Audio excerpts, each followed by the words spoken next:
새어머니는 저를 키우기 위해 구걸까지 하셨습니다. 10년 후 제가 성공해서 돌아온 결혼식 날. 장인어른은 새어머니를 보자마자 무릎을 꿇고 오열했습니다. 제 기억 속 가장 선명한 첫 장면은 달아빠진 낡은 그물을 묵묵히 꿰매시던 아버지의 모습입니다. 초여름의 햇살이 나무십 사이를 비집고 들어와 땀으로 흠뻑 젖은 아버지의 깡마른 등을 비추고 있었죠. 저희 아버지는 마을의 다른 남자들과는 조금 다르셨습니다.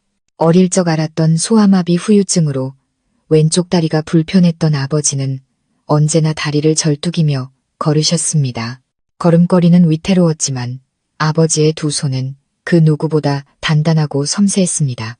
그 손으로 찢어진 그물을 수없이 꿰매셨고 온갖 소쿠리와 바구니를 엮으셨으며 우리가 집이라 부르던 비바람만 겨우 가리는 낡은 판잣집을 지으셨습니다. 제가 살던 바닷가, 마을은 지독히도 가난했습니다. 그저 작은 포구에 옹기종기 모여 배실과 손바닥만 한밭되기에 기대어 살아가는 곳이었죠. 가난은 낡고 해진 옷처럼 마을 전체를 휘감고 있었습니다. 그리고 저희 집은 그 가난 중에서도 가장 깊은 곳에 있었습니다. 사람들은 아버지를 안타까운 눈빛으로, 때로는 동정의 눈빛으로 바라보며 절름발이 박씨라 불렀습니다. 하지만 제게 아버지는 세상 그 무엇과도 바꿀 수 없는 가장 위대한 하늘이었습니다. 어머니는 기구한 운명을 가진 분이셨습니다.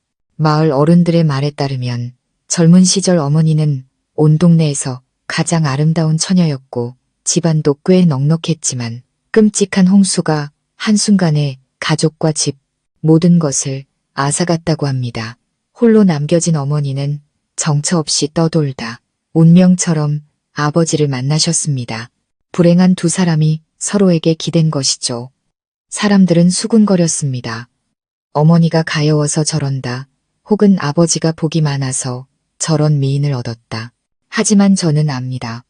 두 분은 진실한 사랑으로, 가난하지만 단단한 사랑으로 함께 하셨다는 것을요. 그리고 저는 그 사랑의 선물처럼 세상에 태어났습니다. 부모님은 제게 민준이라는 이름을 지어주셨습니다.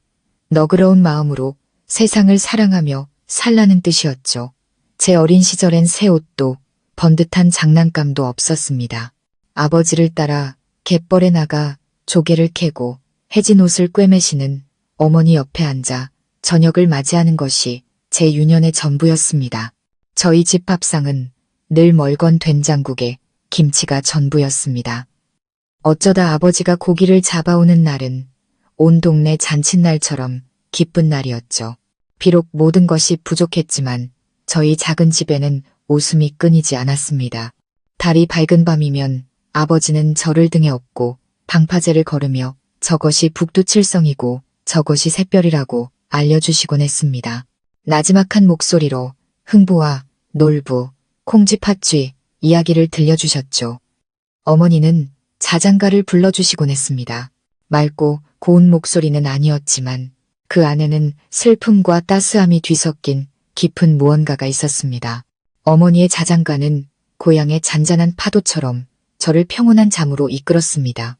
저는 그 끝없는 사랑 속에서 자라났습니다. 저는 단 한 번도 가난한 우리 집이, 몸이 불편한 아버지가 부끄럽지 않았습니다. 오히려 늘 자랑스러웠습니다. 아버지는 제게 운명 앞에 굴하지 않는 강인함을, 어머니는 제게 타인을 향한 따뜻한 사랑과 연민을 가르쳐 주셨습니다. 두 분은 제 인생의 가장 어두웠던 시절을 밝혀준 등불이었습니다. 저는 그 소박한 행복이 영원할 것이라 믿었습니다. 하지만 저는 틀렸습니다. 인생의 거친 폭풍우가 몰려오고 있었고 그것은 저희 작은 가족에게 가장 잔인한 상처를 남기려 하고 있었습니다. 행복은 성냥불처럼 짧았습니다. 제가 겨우 6살이 되던 해 끔찍한 불행이 저희 가족을 덮쳤고 제가 세상에서 가장 사랑하던 어머니를 앗아갔습니다. 모든 것은 어머니의 마른 기침에서 시작되었습니다. 처음엔 그저 가벼운 헛기침이더니 어느새 기침은 멈추지 않고 어머니의 깡말은 가슴을 찢을 듯 몰아쳤습니다. 어머니는 날이 갈수록 야위고 창백해져 갔습니다. 아버지는 식사도 제대로 못하실 만큼 걱정이 크셨습니다. 여기저기 돈을 빌려 어머니 약을 사오시고 용하다는 약초를 캐기 위해 험한 산을 오르내리셨습니다. 작은 집은 늘 한약 다리는 냄새로 가득했습니다. 아버지는 정성껏 약을 다려 한 숟갈 한 숟갈 어머니께 떠먹여 드렸습니다. 어머니를 바라보는 아버지의 눈빛엔 차라리 내가 아팠으면 하는 애절함과 고통이 가득했습니다. 그때 저는 너무 어려서 모든 상황의 심각성을 알지 못했습니다. 그저 더 이상 어머니 품에 안길 수 없다는 것, 어머니의 자장가를 들을 수 없다는 것만 알 뿐이었습니다. 어머니는 삐걱거리는 침상에 누워 푹 꺼진 눈으로 저를 사랑스럽고 또 미안한 눈빛으로 바라보셨습니다. 가끔 힘겹게 몸을 일으켜 제 머리를 쓰다듬으며 쉰 목소리로 말씀하셨습니다. 우리 아들, 착하게 아빠 말씀 잘 듣고 공부 열심히 해야 해. 그 운명의 날 오후를 저는 똑똑히 기억합니다. 하늘은 먹구름으로 뒤덮여 있었고 곧 굳은 일이 생길 것만 같았습니다. 어머니는 갑자기 불덩이 같은 고열에 시달리기 시작했습니다. 아버지는 새파랗게 질려 어머니를 들쳐업고 미친 듯이 읍내 보건소로 달려갔습니다. 하지만 너무 늦었습니다. 지독한 폐병은 이미 어머니의 몸을 잠식한 뒤였습니다. 어머니는 제게 무언가 말을 남기려는 듯 눈을 크게 뜬 채 아버지의 품에서 마지막 숨을 거두셨습니다. 아버지는 쏟아지는 장대비 속에서 어머니의 시신을 안고 묵묵히 걸어오셨습니다. 울지 않으셨습니다. 눈물 한 방울 흘리지 않으셨죠. 하지만 저는 보았습니다. 아버지의 깡마른 어깨가 가늘게 떨리고 있는 것을, 아버지의 얼굴이 돌처럼 굳어버린 것을요. 어머니의 장례는 조용히 치러졌습니다. 마을 사람들이 저마다 손을 보태 아버지를 도왔습니다. 저는 어머니의 영정 앞에 멍하니 무릎을 꿇고 앉아 있었습니다. 그토록 다정했던 어머니가 영원히 제 곁을 떠나 아버지와 저를 이 세상에 외로이 남겨두고 가셨다는 사실이 도무지 믿기지 않았습니다. 어머니가 돌아가신 후 집은 얼음장처럼 차갑고 텅 비어버렸습니다. 웃음소리가 사라진 자리엔 무서운 침묵만이 감돌았습니다. 아버지는 마치 영혼을 잃은 사람 같았습니다. 하루 종일 그림자처럼 말없이 일만 하셨고 밤이 되면 툇마루에 홀로 앉아 어머니의 무덤이 있는 강 건너편을 하염없이 바라보셨습니다. 어머니의 낡은 저고리를 품에 안고 소리 없이 우는 아버지의 모습을 몇 번이나 보았습니다. 평생을 억척같이 살아온 남자의 뒤늦은 눈물은 너무나도 짜고 고통스러웠습니다. 아버지와 저의 삶은 더욱 힘겨워졌습니다. 아버지는 홀로 생계를 꾸리고 제 학비를 대기 위해 예전보다 2배, 3배 더 힘들게 일하셔야 했습니다. 닥치는 대로 일을 하셨습니다. 남의 집 밭일을 해주고 배실을 돕고 나무를 하러 산에 오르셨습니다. 아버지의 어깨는 삶의 무게에 짓눌려 휘었고 손은 온통 굳은 살과 상처투성이었습니다. 하지만 아무리 힘드셔도 단 한 번도 저를 부족하게 키우지 않으셨습니다. 밥상에 나물 반찬 하나라도 더 있으면 제게 먼저 덜어주셨고 유일하게 성한 옷도 제게 입히셨습니다. 아버지의 사랑은 이제 아버지의 것만이 아닌 어머니의 몫까지 더해져 있었습니다. 아버지는 제게 아버지이자 어머니였고 가장 어둡고 외로웠던 시절의 유일한 친구였습니다. 제 어린 시절의 절반은 사라졌지만 남은 절반엔 아버지가 계셨습니다. 그것만으로도 저는 충분했습니다.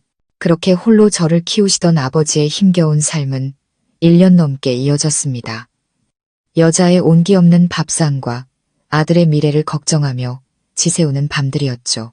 마을 사람들은 그런 아버지를 안타깝게 여겼습니다. 어떤 분은 나무를, 어떤 분은 생선을 가져다 주셨죠. 하지만 모두들 그것이 임시방편일 뿐이라는 걸 알고 있었습니다.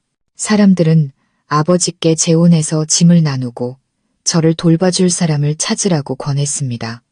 아버지는 처음엔 손사래를 치셨습니다.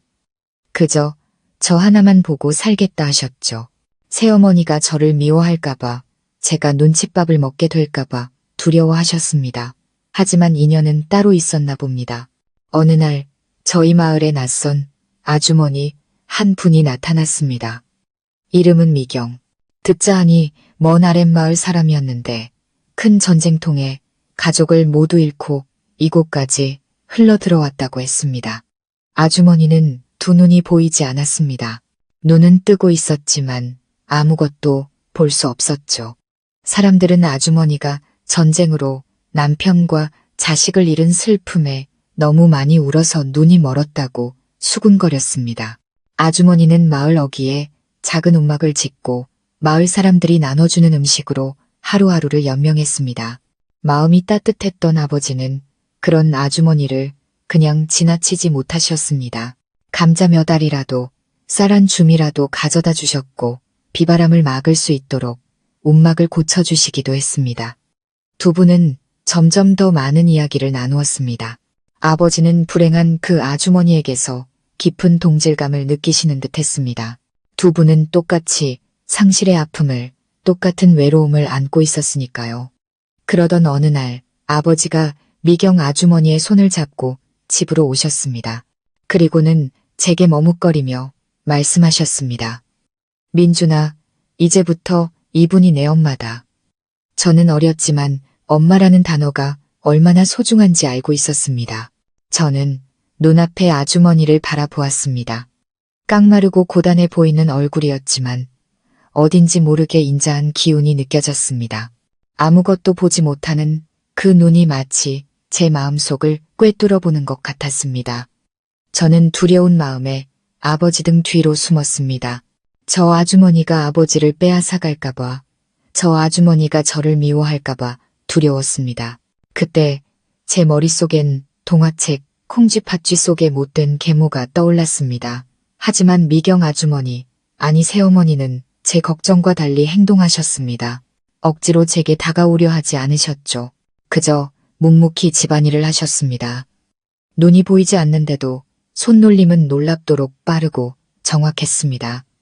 집안은 깨끗해졌고 제 옷은 언제나 단정했습니다. 그때부터 아버지와 저의 밥상도 달라졌습니다. 따뜻한 국과 맛있는 생선조림이 올라왔습니다. 차갑던 저희 집에 마치 새로운 온기가 불어넣어진 듯 이상하리만치 따뜻해졌습니다. 저는 조금씩 경계심을 풀었습니다. 그리고 새어머니를 더 유심히 관찰하기 시작했습니다. 어둠 속에서 더듬거리며 물건을 찾는 모습, 문지방에 걸려 넘어져 이마가 부어올라도 신음 한 번 내지 않는 모습, 제 찢어진 옷을 서툴지만 한 땀 한 땀 정성껏 꿰매주시는 모습을 보았습니다. 밤이면 돌아가신 어머니처럼 자장가를 불러주시진 않았지만 대신 재미있는 옛날 이야기를 많이 들려주셨습니다. 아주머니의 따뜻하고 정감 있는 목소리는 저를 신비로운 이야기의 세계로 이끌었습니다. 어느 날 제가 심한 열병으로 끙끙 앓아누웠을 때였습니다. 새어머니는 뜬 눈으로 밤을 새우며 저를 간호해 주셨습니다. 따뜻한 물수건으로 계속 제 몸을 닦아주시고 약을 다려 먹여주셨습니다. 차가운 제 이마를 짚는 그 손길에서 저는 진심 어린 걱정과 사랑을 느낄 수 있었습니다. 제가 정신을 차렸을 때 가장 먼저 들린 것은 새어머니의 안도하는 한숨 소리였습니다. 하늘이 도우셨네. 우리 아들 괜찮구나. 그 순간 제 마음속 얼음벽이 전부 녹아내렸습니다. 저는 와락 울음을 터뜨리며 처음으로 불렀습니다. 엄마. 그 신성한 이름으로 아주머니를 부른 것은 그때가 처음이었습니다.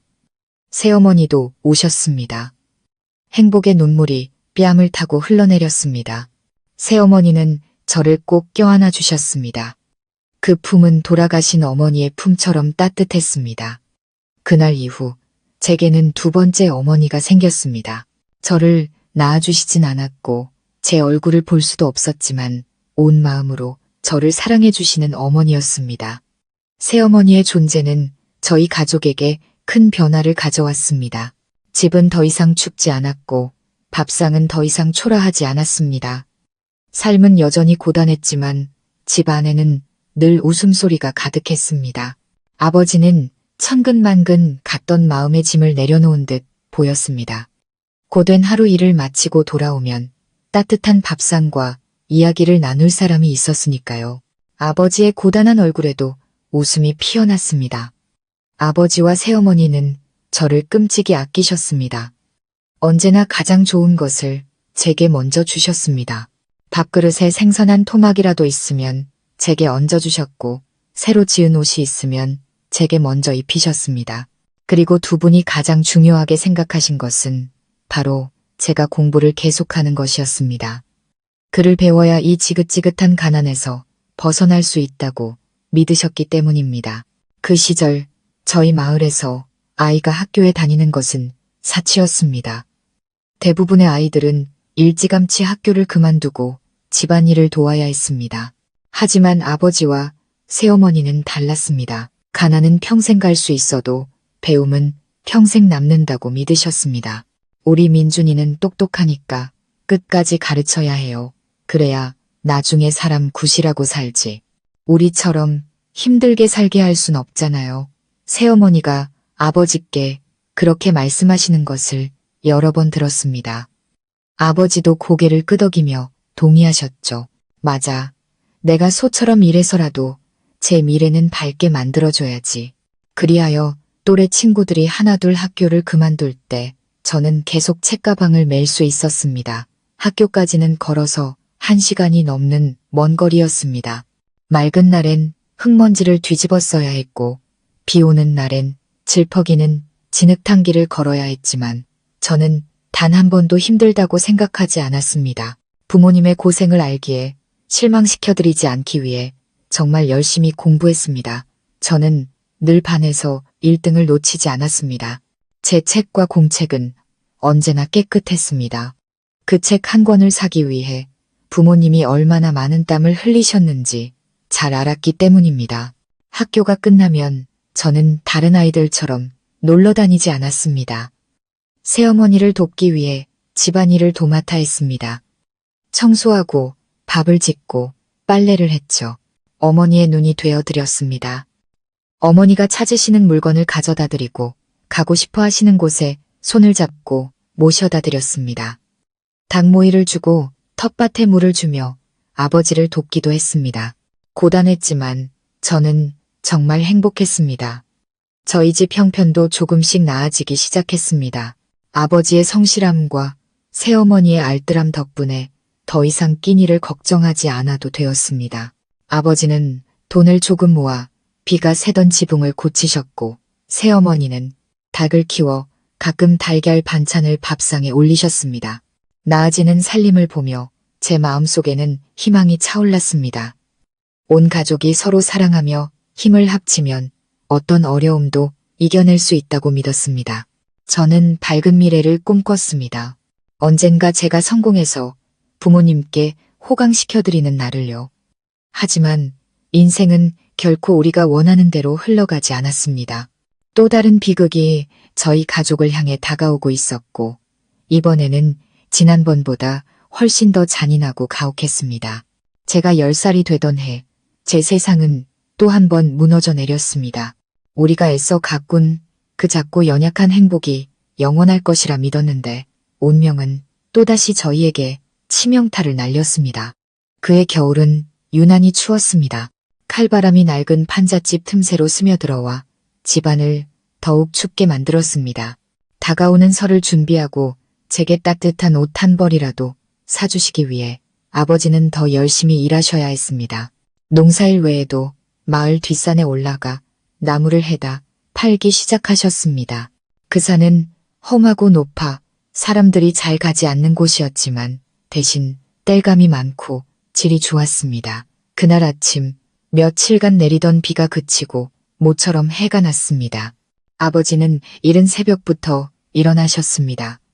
새어머니는 주먹밥에 깨소금을 묻혀 아버지 손에 쥐어드렸습니다.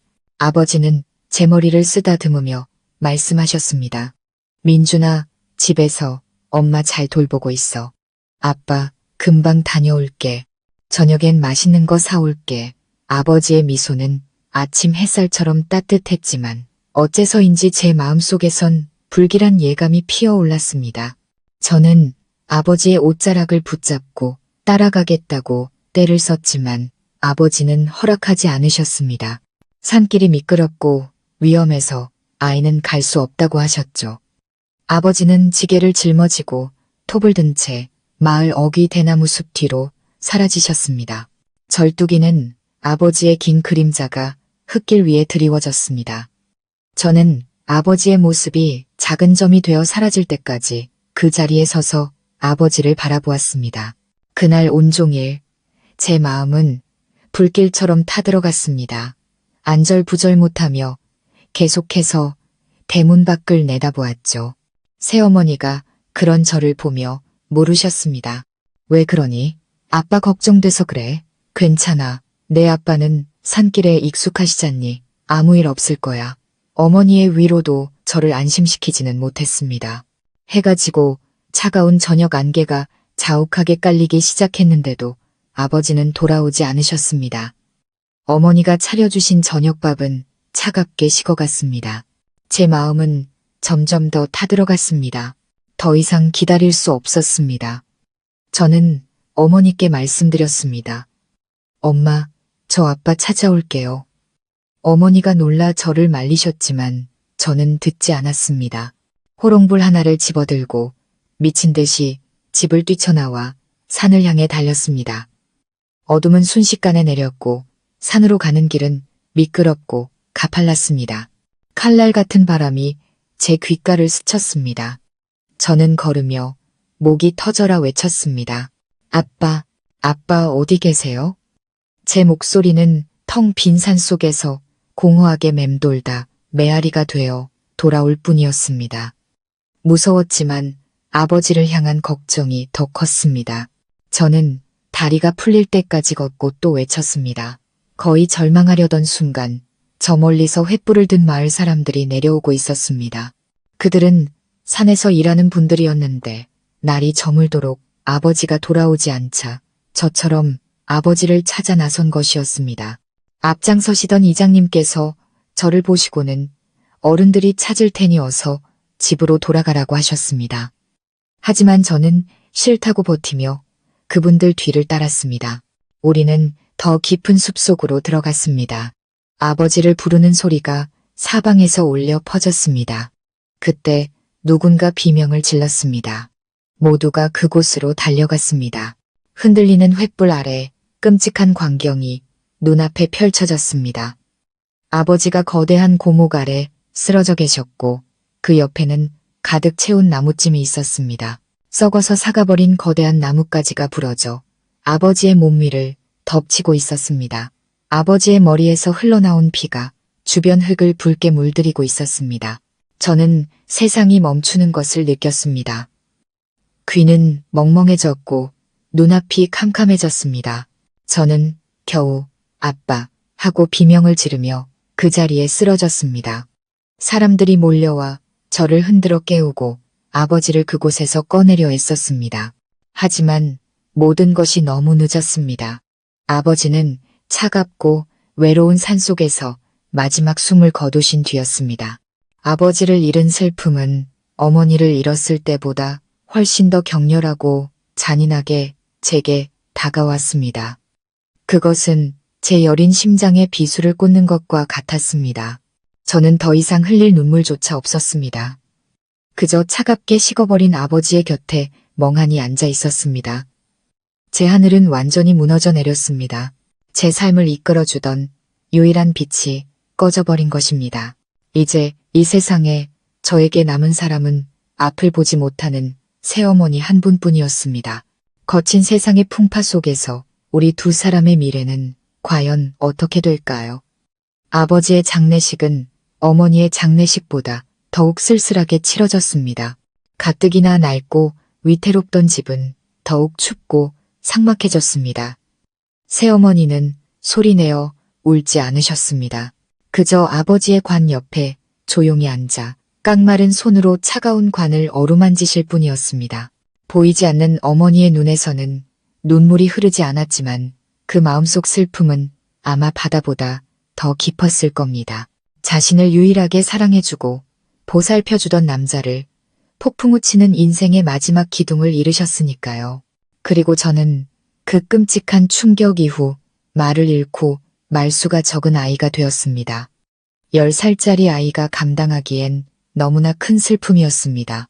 저는 울지도 소리치지도 않고 그저 방구석에 조용히 앉아 제사상 위 아버지의 영정사진만 뚫어지게 바라보았습니다. 사진 속 아버지의 인자한 얼굴이 저를 보고 미소 짓는 것 같았지만 그 미소는 너무나도 멀게 느껴졌습니다.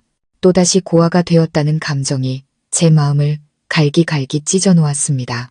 어머니를 잃고 이제 아버지마저 잃었습니다. 저는 이제 기댈 곳 없는 아이가 되었습니다. 장례가 끝나고 마을 사람들이 모두 돌아가자 집안에는 무서운 침묵만이 남았습니다. 그날 밤 새어머니가 저를 곁으로 부르셨습니다. 그리고 저를 꼭 껴안아 주셨습니다. 새어머니의 온기가 슬픔을 덜어주진 못했지만 희미하게나마 안전하다는 느낌을 주었습니다. 어머니는 잠긴 목소리로 속삭이셨습니다. 민준아, 아빠는 가셨어. 이제 우리 집엔 너랑 나 둘뿐이야. 무서워하지 마. 엄마가 있잖아. 엄마는 절대 널 떠나지 않을 거야. 그 말을 듣는 순간 억눌러 왔던 모든 감정이 터져 나왔습니다. 저는 어머니의 품에 안겨 목 놓아 울었습니다.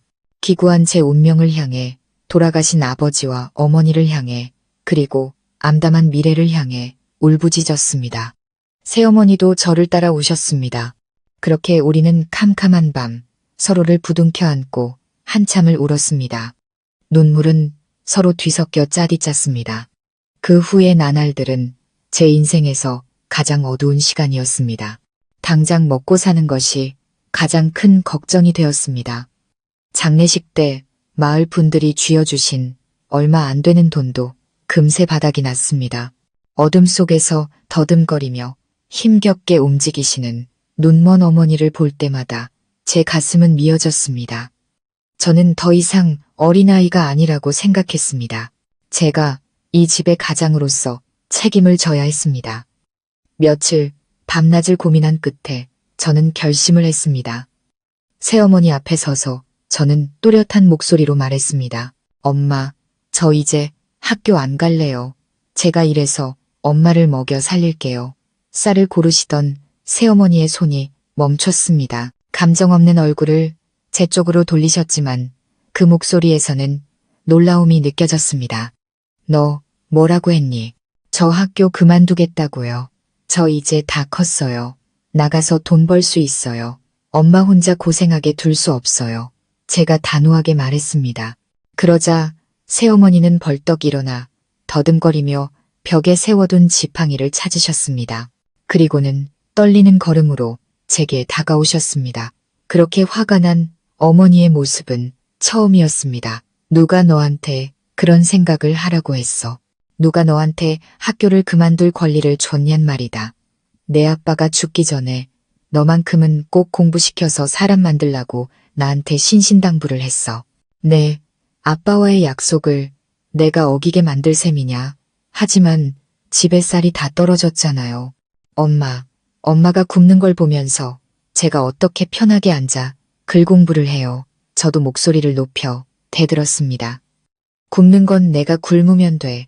정 안 되면 내가 나가서 국어를 하더라도 네가 학교를 그만두는 꼴은 절대 못 봐. 어머니의 그 한마디는 제게 벼락처럼 내리꽂혔습니다. 국어를 앞을 못 보는 와중에도 자존심 하나로 버텨오신 어머니가 그토록 쓰라린 단어를 입에 담으시다니. 안 돼요. 엄마가 그런 일을 하게 둘 순 없어요. 제가 소리쳤습니다. 그럼 넌 학교에 가야 해. 가서 열심히 공부해. 나중에 성공해서 안정된 직장을 구하는 게 네가 부모에게 효도하는 길이야. 알겠니? 어머니의 목소리는 부드러워졌지만 여전히 단호했습니다. 어머니는 지팡이를 던지고 더듬거리며 다가와 저를 품에 안으셨습니다. 민준아, 엄마, 마음 아프게 하지 마라. 공부만이 네가 이 고생을 벗어날 수 있는 유일한 길이야. 엄마 말 들어. 응. 저는 어머니의 품에 안겨 꼼짝도 할 수 없었습니다. 마음이 복잡했습니다. 어머니를 사랑했지만 공부도 하고 싶었습니다. 어머니의 말씀이 옳다는 것을 알았지만 눈앞의 비참한 현실을 외면할 수 없었습니다. 그날 밤 저는 어머니가 흐느끼는 소리를 들었습니다. 어머니는 그보다 더 고통스러운 결정을 내리셨습니다. 다음 날 어머니는 제 손을 잡고 이장님 댁으로 가셨습니다. 그리고 저희 가족의 유일한 재산이었던 손바닥만한 밭을 남에게 빌려주는 서류를 작성해달라고 부탁하셨습니다. 그리고 어머니는 정말로 그 말씀대로 행동하기 시작하셨습니다. 지팡이의 의지에 온 동네를 돌아다니며 사람들의 동정에 기대어 몇 푼의 돈을 구걸하기 시작하셨습니다.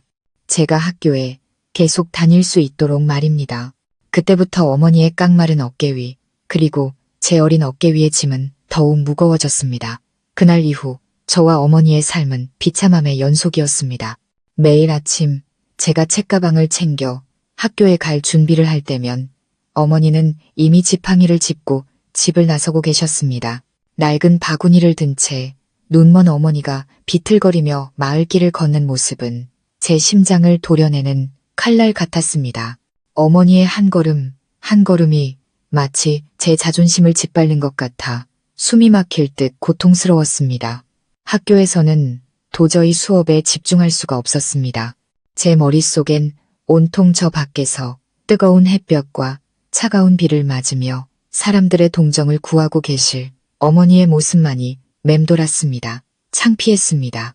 친구들에게 너무나도 부끄러웠습니다.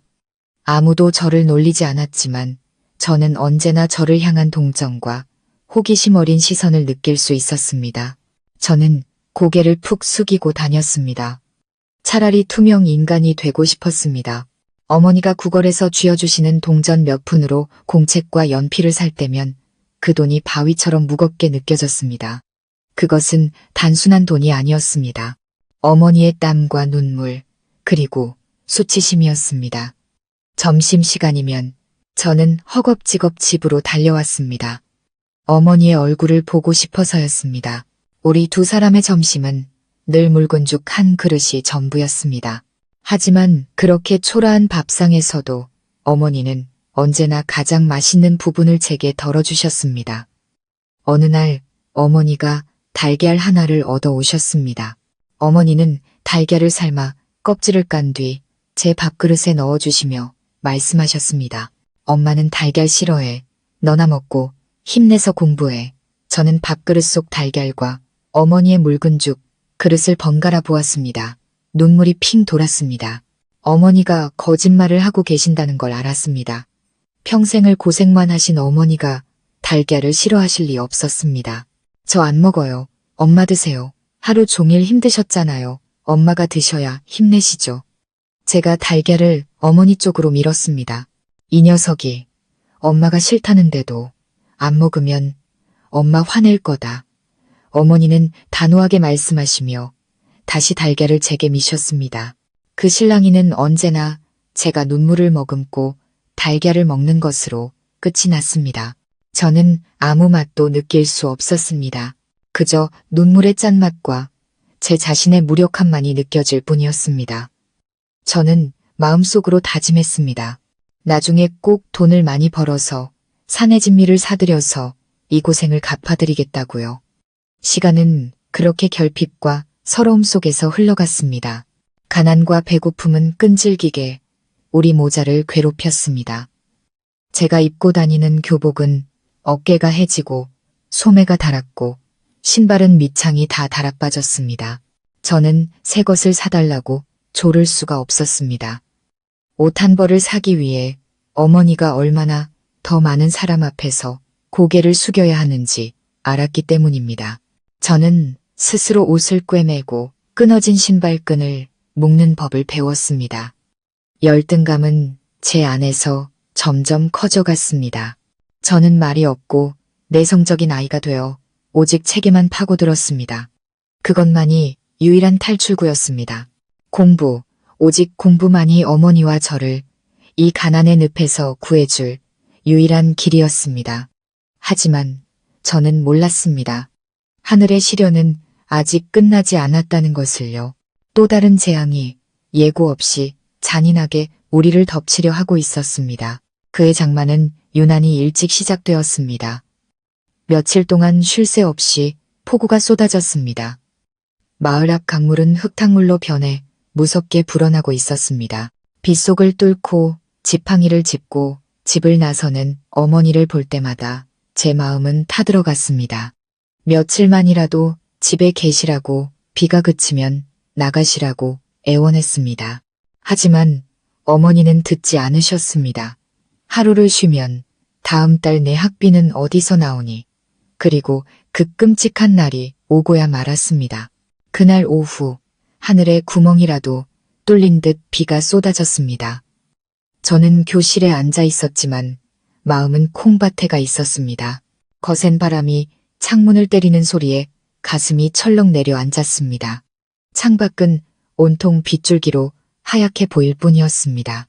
수업이 끝나자마자 저는 낡은 우산을 쓰고 미친 듯이 집으로 달려갔습니다. 마을 길은 이미 작은 강처럼 변해 모리 종아리까지 차올랐습니다. 마을 어귀에 다다랐을 때 사람들이 강가에 모여 웅성거리는 것이 보였습니다. 사람들의 다급한 외침이 들려왔습니다. 불길한 예감이 들었습니다. 심장이 미친 듯이 뛰었습니다. 저는 사람들을 비집고 안으로 들어갔습니다. 그리고 제 눈앞에 끔찍한 광경이 펼쳐졌습니다. 어머니가 강둑 풀밭 위에 쓰러져 계셨습니다. 온몸은 흠뻑 젖고 진흙투성이었으며 얼굴은 핏기 하나 없이 새하였습니다. 마을 아저씨 몇 분이 어머니의 배를 눌러 물을 토하게 하고 있었습니다. 이게 무슨 일이에요? 저는 떨리는 목소리로 물었습니다. 한 아주머니가 저를 안쓰럽게 쳐다보며 말했습니다. 아이고, 어떡하니. 내 엄마가 징검다리를 건너다가 길이 미끄러워 그만 강물에 빠졌단다. 다행히 사람들이 빨리 발견해서 건졌으니 망정이지 아니었으면. 제 귀는 더 이상 아무 소리도 들리지 않았습니다. 저는 어머니에게 달려가 무릎을 꿇고 어머니의 몸을 흔들었습니다. 엄마, 엄마, 정신 좀 차려보세요. 엄마. 저는 비명을 지르며 울부짖었습니다. 그 순간 저는 차라리 저기에 누워있는 것이 저였으면 하고 바랐습니다. 다 저 때문이었습니다. 제가 학교에 다니지 않았더라면, 제가 일을 했더라면 어머니가 이런 꼴을 당하지 않으셨을 겁니다. 다행히 사람들의 응급처치 덕분에 어머니는 의식을 되찾으셨습니다. 컥컥거리며 흙탕물을 토해내셨죠. 사람들은 어머니를 부축해 집으로 모셨습니다. 추위와 공포에 떨며 누워 계신 어머니를 보며 제 안의 결심은 더욱 굳어졌습니다. 더 이상 망설일 수 없었습니다. 그날 밤 어머니께 따뜻한 생강차를 끓여드린 후 저는 어머니 곁에 앉아 차가운 손을 잡았습니다. 엄마, 저 내일부터 학교 안 가요. 저는 차분하지만 단호한 목소리로 말했습니다. 어머니는 깜짝 놀라셨습니다. 힘겹게 몸을 일으켜 보이지 않는 눈으로 저를 향하며 노여워하셨습니다. 너 또 그 소리냐? 내가 몇 번을 말해야 알아듣겠어. 제가 엄마를 죽게 할 순 없잖아요. 저는 거의 소리치듯 말하며 눈물을 쏟아냈습니다. 오늘 사람들이 엄마를 구해주지 않았더라면 전 엄마를 잃을 뻔했어요. 저는 평생 무식하고 가난하게 살아도 괜찮아요. 하지만 엄마 없이 살 수는 없어요. 내가 감히 내 말을 거역해. 어머니는 분노로 몸을 떠셨습니다. 그리고 더듬거리며 머리맡에 있던 회초리를 집어드셨습니다. 안 돼. 절대 그런 생각하지 마. 차라리 저를 때리세요. 저를 때려 죽이셔도 좋아요. 하지만 저 학교 안 갈 거예요. 저는 피하지 않고 똑바로 서서 말했습니다. 짝, 날카로운 소리와 함께 불같은 따귀가 제 뺨에 날아왔습니다. 어머니가 평생 처음으로 저를 때리신 것이었습니다. 저는 아파서가 아니라 충격으로 그 자리에 얼어붙었습니다. 어머니도 놀라신 듯 허공에서 손을 떨고 계셨습니다. 회초리가 힘없이 바닥으로 떨어졌습니다. 어머니의 얼굴에서 분노가 사라지고 그 자리에 깊은 고통이 들어섰습니다. 어머니는 목 놓아 우시며 저를 꼭 껴안으셨습니다. 민준아, 내 아들아, 엄마가 미안하다. 일부러 그런 게 아니야. 엄마는 그저 두려워서 네가 아빠처럼, 엄마처럼 고생하며 살게 될까봐 너무 무서워서 그랬어. 우리는 그렇게 비가 새는 낡은 집에서 밖에서 여전히 쏟아지는 빗소리를 들으며 서로를 부둥켜 안고 울었습니다. 저는 어머니가 세상 그 무엇보다 저를 사랑한다는 것을 알았습니다. 하지만 저 역시 어머니의 희생과 위험 위에 제 미래를 쌓을 수는 없었습니다. 제 머릿속에 큰 결심이 섰습니다. 제 인생을 완전히 바꿔놓을 결정이었습니다. 그날 밤의 비는 제 마음속 마지막 망설임까지 씻어내는 듯했습니다. 다음 날 아침, 저는 더 이상 우는 소년이 아니었습니다. 지난 밤, 어머니와 저는 눈물이 그친 뒤에도 밤새도록 조용히 앉아 있었습니다. 저는 어머니께 강가에 쓰러져 있던 어머니를 보았을 때 얼마나 무서웠는지, 어머니가 구걸해 오신 돈을 받을 때마다 얼마나 마음이 찢어지는 것 같았는지 모두 털어놓았습니다. 글 공부도 중요하지만 어머니의 목숨과 평안이만 배는 더 소중하다고 말씀드렸습니다. 사람이 되는 길은 여러 가지가 있지만 제게 어머니는 오직 한 분뿐이라고요. 긴 대화 끝에 어머니는 더 이상 저를 꾸짖거나 때리지 않으셨습니다. 그저 조용히 제 이야기를 들어주시며 제 손을 꼭 잡고 계셨습니다. 아마 제 확고한 결심을 이해하셨을 겁니다. 어쩌면 어머니도 이 위태로운 삶에 너무나 지치셨을지도 모릅니다. 마침내 어머니는 깊은 한숨을 내쉬었습니다. 그 한숨에는 한 어머니의 모든 무력함과 고통이 담겨 있는 듯했습니다. 그래, 내 뜻이 그렇다면 나도 이제 늙어서 내 앞길을 더는 못 막겠구나. 그 말을 듣고 저는 어머니가 허락하셨다는 것을 알았습니다. 마음이 한결 가벼워지면서도 이루 말할 수 없는 슬픔이 밀려왔습니다. 학교로 가는 길은 닫혔지만 그보다 훨씬 더 가시밭길인 인생의 길이 제 앞에 펼쳐진 것입니다. 다음 날 저는 정식으로 학교를 그만두었습니다. 책을 학교에 돌려드리고 선생님들께 마지막 인사를 드렸습니다. 차마 그분들의 얼굴을 똑바로 쳐다볼 수가 없었습니다. 저는 일자리를 찾아 나섰습니다. 10살을 간 넘은 깡마르고 새까만 저 같은 아이가 할 수 있는 일이 뭐가 있었을까요? 온 동네를 돌아다니며 일을 시켜달라고 했지만 모두들 너무 어리다며 힘든 일은 못할 거라며 손사래를 쳤습니다. 저는 포기하지 않고 마을 끝에 있는 벽돌 공장으로 갔습니다. 코를 찌르는 연탄과 흙냄새가 진동했습니다. 그곳은 언제나 뜨겁고 숨막히는 열기로 가득했습니다. 저는 공장장으로 보이는 뚱뚱하고 험상궂게 생긴 남자를 찾아가 조심스럽게 일을 시켜달라고 부탁했습니다. 그는 제 머리부터 발끝까지 훑어보더니 큰 소리로 웃었습니다. 하, 꼬마야, 네가 일을 하겠다고. 벽돌 한 장이라도 제대로 들 수 있겠냐? 들 수 있습니다. 한 번만 시켜봐 주세요. 못하면 돈 안 받겠습니다. 제가 이를 악물고 또렷하게 대답했습니다. 저의 당돌함이 흥미로웠는지 그는 갓 구워낸 벽돌 더미를 가리키며 말했습니다. 좋다. 저 벽돌들 저기 마당으로 전부 옮겨놔. 다 끝나면 몇 푼 쥐어주지. 저는 세상을 다 얻은 것처럼 기뻤습니다. 소매를 걷어붙이고 일을 시작했습니다. 아직 온기가 남아있는 벽돌은 생각보다 무거웠습니다. 처음에는 한 번에 한 장씩밖에 옮기지 못했습니다. 제 여린 손은 금세 물집이 잡히고 피가 맺혔습니다.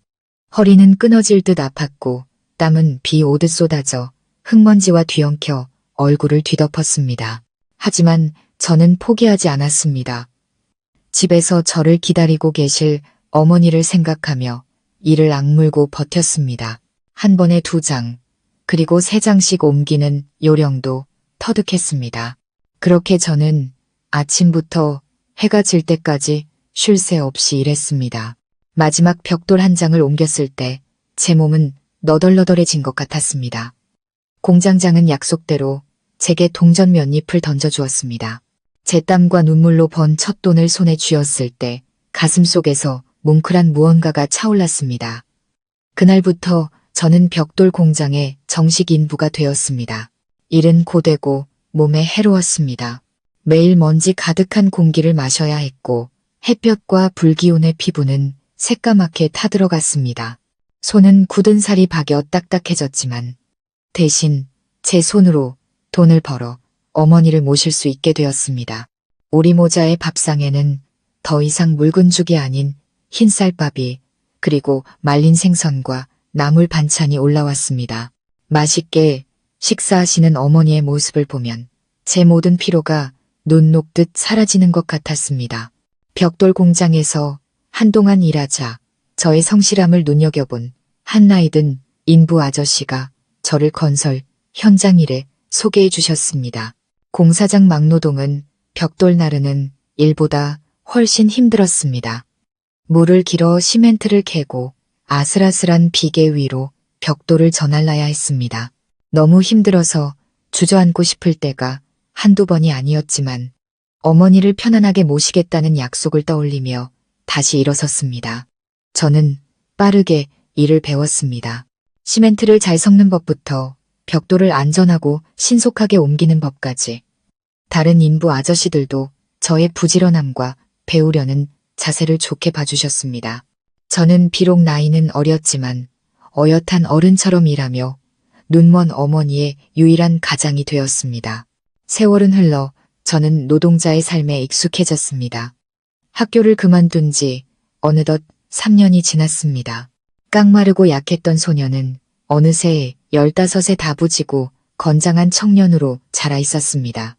햇볕과 바람에 그을린 검은 피부, 상처와 굳은 살투성이인 두 손.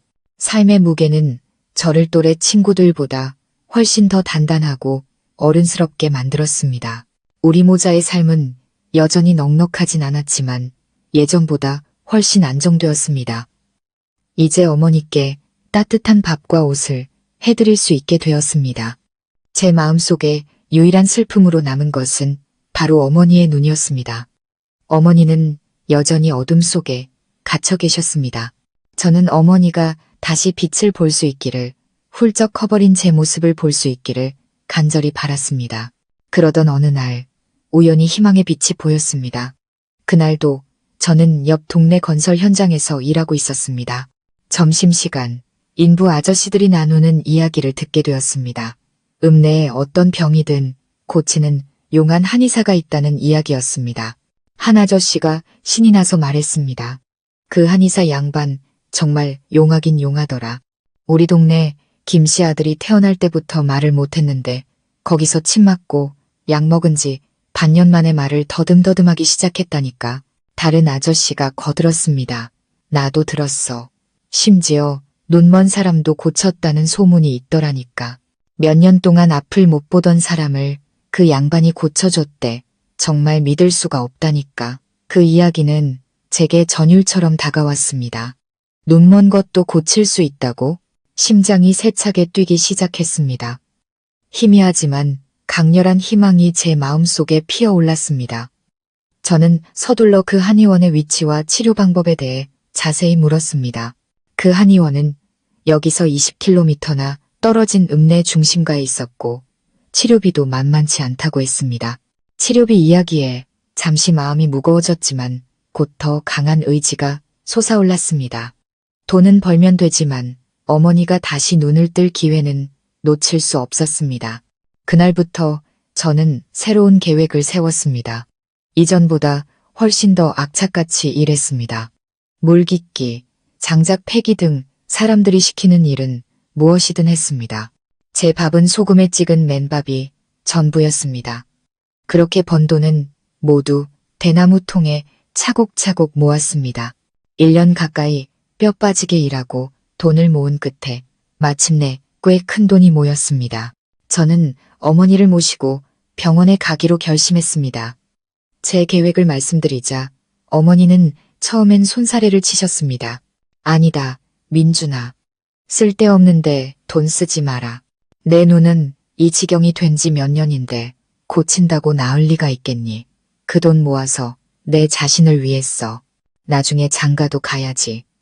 그렇게 말씀하셨지만 저는 어머니 마음 깊은 곳에서도 빛을 보고 싶은 갈망이 있다는 것을 알 수 있었습니다. 그저 돈이 아까워서 제게 짐이 될까봐 그러시는 것이었습니다. 저는 끈질기게 어머니를 설득했습니다.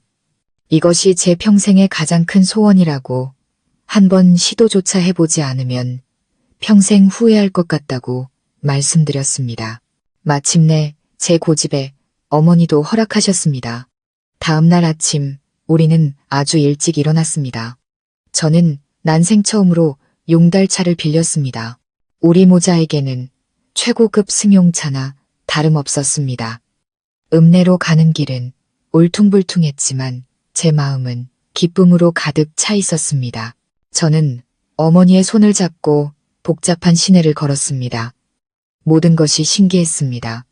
마침내 우리는 한의원을 찾았습니다. 아담한 기와집이었고 마당에는 온갖 약초가 가득했습니다. 한의사는 머리가 희끗희끗한 노인이었습니다. 체구는 작았지만 눈빛만은 총명하고 인자했습니다. 어머니의 맥을 짚고 눈을 자세히 살핀 그는 잠시 침묵하더니 말했습니다. 어머님의 눈은 장기가 손상된 것이 아니라 마음의 병으로 인해 생긴 것입니다. 아주 큰 충격을 받아 기혈이 막히고 그 기운이 눈으로 통하지 못하게 된 것이지요. 어려운 병이지만 고칠 방법이 없는 것은 아닙니다. 꾸준히 침을 맞고 약을 먹어야 할 겁니다. 희망이 있다는 말에 저는 기쁨의 눈물을 흘렸습니다. 그때부터 우리 모자의 기나긴 치료 여정이 시작되었습니다. 며칠에 한 번씩 저는 어머니를 모시고 읍내로 갓침을 맞았습니다. 약값과 차비는 엄청났습니다. 제가 그동안 모았던 돈은 금세 바닥을 드러냈습니다. 저는 다시 어머니의 치료비를 벌기 위해 미친 듯이 일에 매달렸습니다. 어느덧 반년이 지났지만 어머니의 병세는 별다른 차도가 없었습니다. 어머니는 점점 지쳐가셨고 몇 번이나 포기하려 하셨지만 저는 그럴 수 없었습니다. 저는 계속 어머니를 격려하며 한의사의 말을 믿었습니다. 그리고 마침내 기적이 정말로 일어났습니다. 어느 날 오후였습니다. 한의사가 어머니의 눈 주위 혈자리에서 마지막 침을 뽑았을 때 어머니가 갑자기 아 하는 소리를 내셨습니다. 어머니는 계속 눈을 깜박이시더니 떨리는 손으로 창문을 가리키셨습니다. 민준아, 엄마 눈에 뭔가 희미하게 보여 심장이 멎는 것 같았습니다. 저는 황급히 어머니를 부축해 창가로 갔습니다. 해질녘에 약한 햇살이 방 안으로 들어오고 있었습니다. 어머니는 눈을 가늘게 뜨시더니 마침내 놀라움에 찬 목소리로 외치셨습니다. 보인다. 보여. 흐릿하지만 내 모습이 보여. 민준아. 그 순간 온 세상이 행복으로 터져나가는 것 같았습니다. 저는 어머니를 끌어안고 빗물처럼 눈물을 쏟아냈습니다. 어머니도 오셨습니다. 어머니는 떨리는 손을 들어 처음으로 더듬거리지 않고 제 얼굴을 보며 만지셨습니다. 이게 우리 아들이구나. 이렇게 컸구나. 이렇게 늠름해졌구나. 어머니는 울면서 웃으셨습니다. 제가 평생 본 미소 중에 가장 아름다운 미소였습니다. 반년간의 고된 노력과 땀, 눈물이 마침내 가장 달콤한 결실을 맺은 것입니다. 어머니에게 빛이 돌아왔고 우리 모자 앞에도 더 밝은 미래가 열리고 있었습니다. 어머니가 다시 앞을 보시게 된 기쁨은 메말랐던 제 영혼을 적시는 단비와 같았습니다. 매일매일 어머니의 시력은 조금씩 좋아졌습니다. 처음에는 희미한 형체만 보이던 것이 점차 집안의 물건들, 구불구불한 마을길, 그리고 무엇보다 가장 중요한 제 얼굴을 뚜렷하게 보실 수 있게 되었습니다. 어머니는 종종 몇 시간이고 저를 바라보곤 하셨습니다. 햇볕에 그을린 제 머리카락부터 땀방울 맺힌 이마, 굳은 살 박인 손까지 어머니는 미소를 지으시면서도 마음 아파하셨습니다. 우리 아들 그동안 고생 많았구나. 작은 집은 그때부터 웃음소리로 가득 찼습니다. 어머니는 이제 혼자서 모든 일을 하실 수 있었습니다. 밥을 짓고 청소를 하고 집 뒤 작은 텃밭을 가꾸셨습니다. 더 이상 제게 짐이 아니라 든든한 정신적 버팀목이 되어주셨습니다. 생활이 안정되자 어머니 마음속에 새로운 걱정이 싹 텄습니다. 바로 저의 미래, 저의 학업 문제였습니다. 어느 날 저녁 식사 후 어머니는 진지하게 말씀하셨습니다. 민준아, 이제 엄마 눈도 다 나았고 엄마 혼자서도 잘 지낼 수 있어. 그러니 너 다시 학교에 돌아가는 게 어떻겠니? 설거지를 하던 제 손이 멈칫했습니다. 저는 멋쩍게 웃었습니다. 엄마, 무슨 말씀이세요? 제 나이가 벌써 17인데 이제 와서 무슨 공부해요? 제 친구들은 벌써 고등학교 졸업할 나이고 어떤 녀석은 장가도 갔어요. 배움에 늦은 때가 어디 있니? 넌 똑똑하니까 이대로 포기하기엔 너무 아까워. 학교에 가. 학비는 엄마가 어떻게든 마련해 볼게. 텃밭에 채소라도 더 심고 닭이라도 더 키워서 팔면 돼. 어머니는 끈질기셨습니다. 우리 모자의 논쟁은 며칠 동안 계속되었습니다. 어머니는 제가 더 밝은 미래를 갖길 원하셨고 저는 제 나이가 부끄러웠습니다. 게다가 저는 이미 육체노동에 집안의 가장 노릇에 익숙해져 있었습니다. 어머니가 괜찮다고 하셔도 또다시 어머니께 짐이 되고 싶지 않았습니다. 제가 끝까지 고집을 부리자 어머니는 더 이상 아무 말씀도 하지 않으셨습니다. 하지만 포기하지 않으셨다는 것을 저는 알고 있었습니다. 그러던 어느 날 오후 제가 일을 마치고 집에 돌아오니 이장님께서 어머니와 함께 차를 마시고 계셨습니다. 저는 의아해하며 인사를 드리고 자리에 앉았습니다. 이장님은 제 머리부터 발끝까지 훑어보시더니 고개를 끄덕이며 칭찬하셨습니다. 이야, 우리 민준이 아주 늠름하고 듬직해졌네. 과연 우리 동네 대표 청년다워. 저는 무슨 영문인지 몰라 그저 웃기만 했습니다. 이장님께서 품에서 종이 한 장을 꺼내 탁자 위에 올려놓으셨을 때 저는 비로소 어리둥절해졌습니다. 그것은 군 입대 영장이었고 거기에는 제 이름이 똑똑히 적혀 있었습니다. 저는 놀라움과 의문이 가득한 눈으로 어머니를 쳐다보았습니다. 그제야 어머니는 차분하게 설명하셨습니다. 엄마가 면사무소에 가서 신청했다. 엄마가 정말 많이 생각했어. 민준아, 네가 학교에 돌아가기 싫다면 차라리 군대에 가거라. 군대는 너를 진짜 사나이로 만들어줄 거야. 규칙과 의지를 가르쳐 줄 거고 그 안에서 공부나 기술을 배울 기회도 있을 거다. 그것도 네가 성장하고 나라의 보탬이 되는 길이야. 네가 가더라도 엄마는 혼자 잘 지낼 수 있으니 걱정하지 말고. 그 순간 저는 할 말을 잃었습니다. 어머니가 밉지 않았습니다. 오히려 너무나도 감사하고 죄송했습니다. 가난하고 배움이 짧은 우리 어머니는 아들이 더 나은 미래를 살게 하기 위해 자신이 할 수 있는 모든 방법을 찾고 계셨던 겁니다. 학교로 가는 길이 막히자 어머니는 제게 또 다른 길을 열어주신 것이죠. 저는 어머니의 맑은 눈을 바라보았습니다. 고통으로 인해 오랜 세월 어둠 속에 갇혀있던 그 눈이 이제는 저를 향한 커다란 희망으로 반짝이고 있었습니다. 제가 어떻게 거절할 수 있었을까요? 저는 입대 영장을 집어들고 또렷한 목소리로 말했습니다. 이장님, 어머니, 저 가겠습니다. 제가 입대하는 날 온 동네 사람들이 나와 저를 배웅해 주었습니다. 어머니는 고운 한복을 입고 자랑스러운 얼굴로 웃고 계셨습니다. 어머니는 울지 않으셨습니다. 그저 건강 잘 챙겨라, 상관 말씀 잘 들어라, 훈련 열심히 받아라, 끝없이 당부만 하셨습니다. 그리고 제 손에 어머니가 직접 수놓은 작은 손수건 하나를 쥐어주셨습니다. 거기엔 제 이름의 준자가 작게 새겨져 있었습니다. 저는 군용 트럭에 올라타 뒤를 돌아보았습니다. 어머니의 모습이 점점 작아지다 마을 어귀 대나무 숲 뒤로 사라졌습니다. 제 인생의 새로운 막, 군인으로서의 삶이 시작된 것입니다. 군용 트럭은 저를 포함한 앳된 청년들을 싣고 정든 고향을 떠나 낯선 땅으로 향했습니다. 제가 배치된 부대는 강원도 깊은 산골, 최전방 지역에 있었습니다. 산세는 험준했고 기후는 혹독했습니다. 여름엔 살인적인 더위가, 겨울엔 뼈를 내는 추위가 계속되었습니다. 군 생활은 제가 상상했던 것과는 완전히 달랐습니다.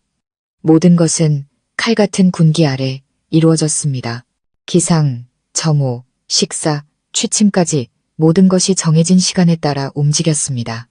연병장에서의 고된 훈련은 갓 20살이 된 청년들의 체력을 남김없이 소진시켰습니다. 저희는 땡볕 아래서 제식 훈련을 받아야 했고 무거운 군장을 메고 수십 킬로미터의 산길을 행군해야 했으며 총기 사용법과 수류탄 투척법을 배워야 했습니다.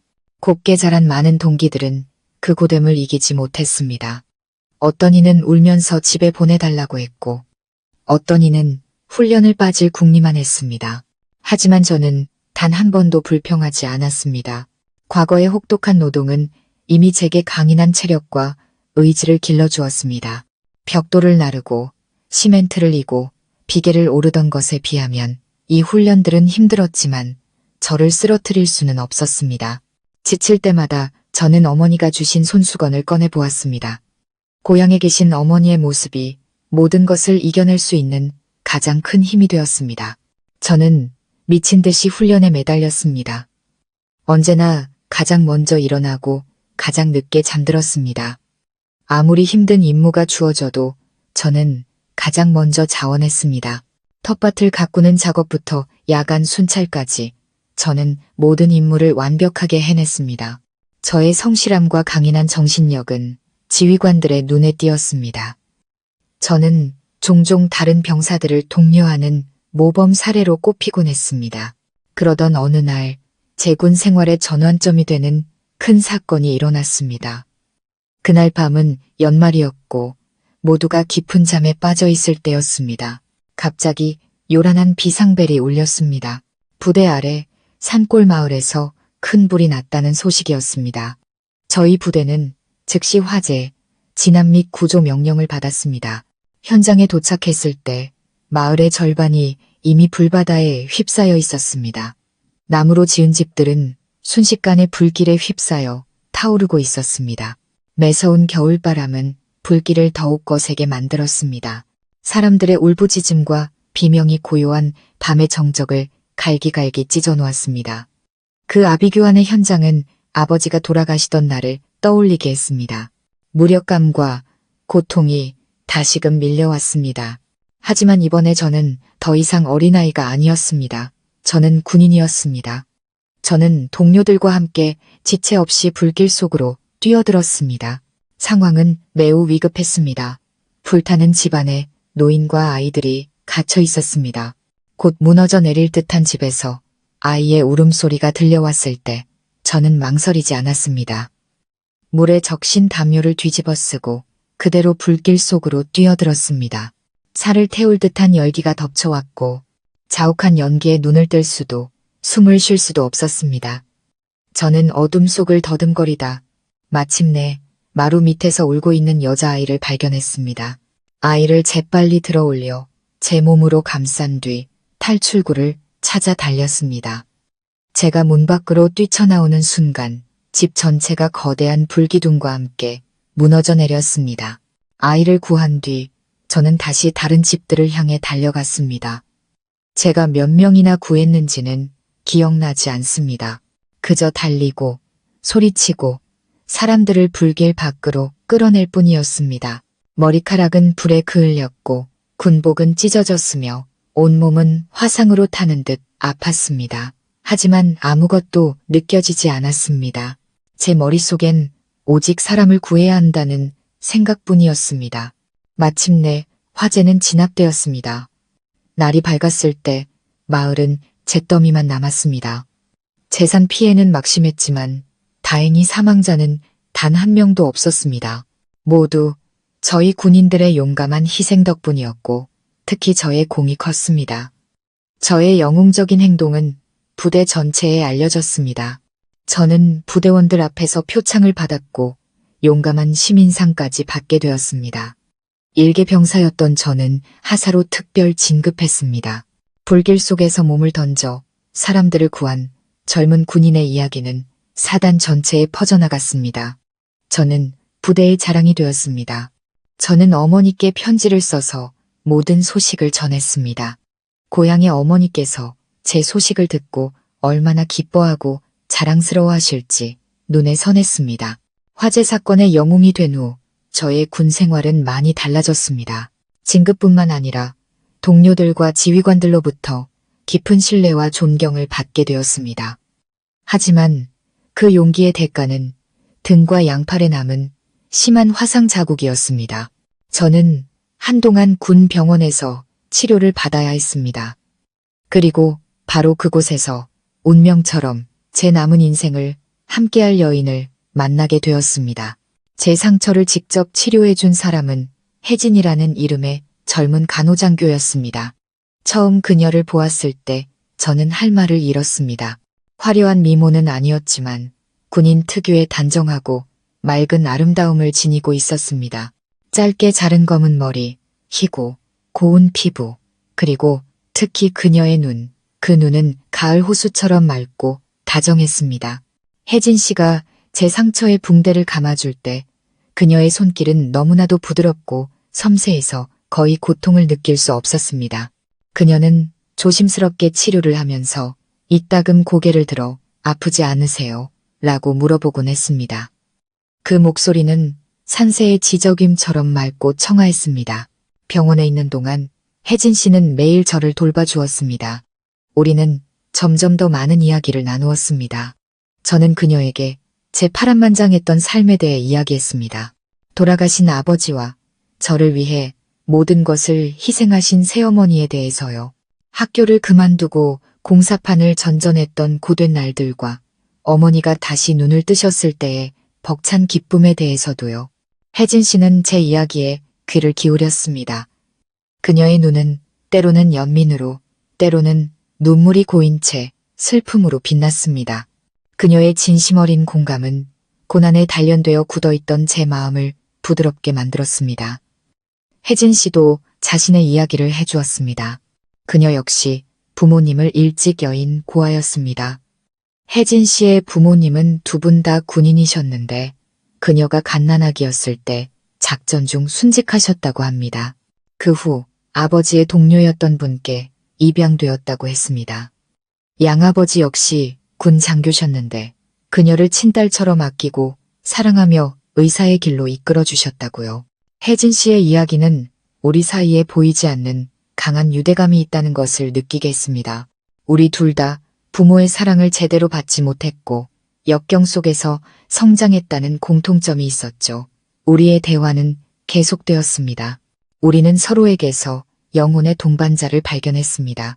저는 혜진 씨의 아름다운 외모뿐만 아니라 그녀의 따뜻한 마음과 강인한 의지력에 반했습니다. 혜진 씨는 저의 굳센 의지와 효심을 존경한다고 말해 주었습니다. 우리 사이의 감정은 봄날의 꽃처럼 자연스럽고 순수하게 피어났습니다. 제가 상처를 모두 회복하고 부대로 복귀해야 하는 날, 제 마음은 이루 말할 수 없는 슬픔으로 가득 찼습니다. 헤어지기 전 저는 용기를 내어 그녀에게 말했습니다. 저 혜진 씨께 편지를 써도 되겠습니까? 혜진 씨는 아무 말 없이 그저 환하게 미소 지었습니다. 그 미소는 제가 가장 기다리던 대답이었습니다. 그때부터 수백 킬로미터의 산길을 넘어오는 편지는 우리 사랑의 다리가 되어주었습니다. 저는 매주 혜진 씨의 편지를 사막의 나그네가 오아시스를 기다리듯 애타게 기다렸습니다. 우리는 편지를 통해 일상의 모든 것을 나누었습니다. 저의 고된 훈련 이야기부터 혜진 씨의 피곤한 야간 당직 이야기까지 기쁨과 슬픔, 미래에 대한 꿈과 계획을 공유했습니다. 우리의 사랑은 그 얇은 편지지를 통해 더욱 단단하고 깊어졌습니다. 1년 넘게 편지를 주고받은 후 저는 부대에서 열흘간의 휴가를 받았습니다. 제가 가장 먼저 한 일은 집으로 가는 것이 아니라 혜진 씨가 있는 부대로 달려간 것이었습니다. 오랜 시간 떨어져 있다. 다시 만난 우리는 벅찬 감정을 숨길 수 없었습니다. 혜진 씨는 조금 수척해 보였지만 그녀의 눈은 여전히 그날처럼 맑고 다정했습니다. 그녀 앞에 서니 저는 더 이상 연병장을 호령하는 하사가 아니라 그저 수줍고 어쩔 줄 모르는 한 청년일 뿐이었습니다. 그날 밤 둥근 달빛 아래서 저는 그녀에게 청혼했습니다. 꽃도 반지도 없었습니다. 오직 한 군인의 진실한 마음뿐이었습니다. 혜진 씨, 저와 결혼해 주십시오. 군인인 저와의 삶은 앞으로도 고되고 힘들 수 있습니다. 부유한 삶을 약속할 수는 없지만 제 평생을 바쳐 당신을 사랑하고 지켜주겠다고 약속합니다. 혜진 씨는 울었습니다. 그리고 행복의 눈물 속에서 고개를 끄덕였습니다.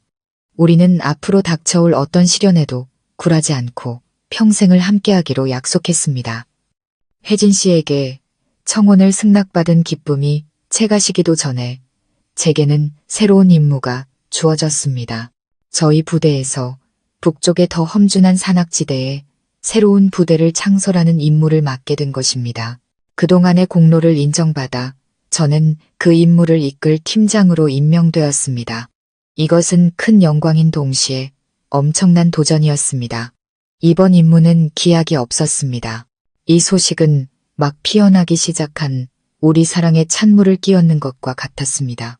저는 며칠 안에 떠나야 했습니다. 또다시 이별이 우리를 기다리고 있었습니다. 저는 혜진 씨를 보며 미안한 마음뿐이었습니다. 그녀에게 아무것도 해주지 못했는데 또다시 기다림과 희생을 강요해야 했습니다. 하지만 혜진 씨는 단 한마디의 원망도 하지 않았습니다. 그녀는 제 손을 꼭 잡고 단호한 눈빛으로 말했습니다. 당신이 어디를 가든 전 기다릴 거예요. 국가의 임무가 최우선이잖아요. 전 당신이 자랑스러워요. 다만 우리 결혼하기로 약속했잖아요. 당신이 마음에 걸리는 것 없이 떠났으면 좋겠어요. 저는 혜진 씨의 뜻을 이해했습니다. 우리는 제가 떠나기 전 아주 간소하게 결혼식을 올리기로 했습니다. 그것은 정말 특별한 결혼식이었습니다. 화려한 예식장도 풍성한 음식도 없었습니다. 우리의 결혼식은 혜진 씨 부대 강당에서 열렸습니다. 하객은 그녀의 동료 몇 명과 저의 지휘관뿐이었습니다. 혜진 씨의 양아버지께서도 먼 곳에 임무 수행 중이셔서 참석하지 못하셨습니다. 우리는 군복을 입은 채 간소하게 차려진 상 앞에서 평생을 함께할 것을 맹세했습니다. 우리의 신혼 첫날 밤은 혜진 씨 부대 숙소에서 함께 보낸 짧은 몇 시간이 전부였습니다. 날이 밝기 전 저는 또다시 떠나야 했습니다. 이번 이별은 그 어느 때보다 가슴 아팠습니다. 우리는 부부가 되었지만 결혼식 바로 다음 날 헤어져야 했습니다. 저는 혜진 씨를 품에 안고 그녀의 얼굴 하나하나를, 그녀의 온기를 가슴에 새기려 했었습니다. 몸 조심하고 가끔 엄마한테 내 대신 편지 좀 써줘. 꼭 돌아올게. 저는 목이 메어 말했습니다. 혜진 씨는 울지 않았습니다. 저를 안심시키려는 듯 애써 미소 지으며 고개를 끄덕였습니다. 하지만 저는 그녀의 마음속에 거친 폭풍우가 몰아치고 있다는 것을 알 수 있었습니다. 그 후의 시간은 제 인생에서 가장 힘든 시련의 연속이었습니다. 제가 파견된 곳은 전기와 물은 물론 식량조차 부족한 오지 중에 오지였습니다. 저와 대원들은 직접 땅을 개간하고 집을 짓고 농사를 지어야 했습니다.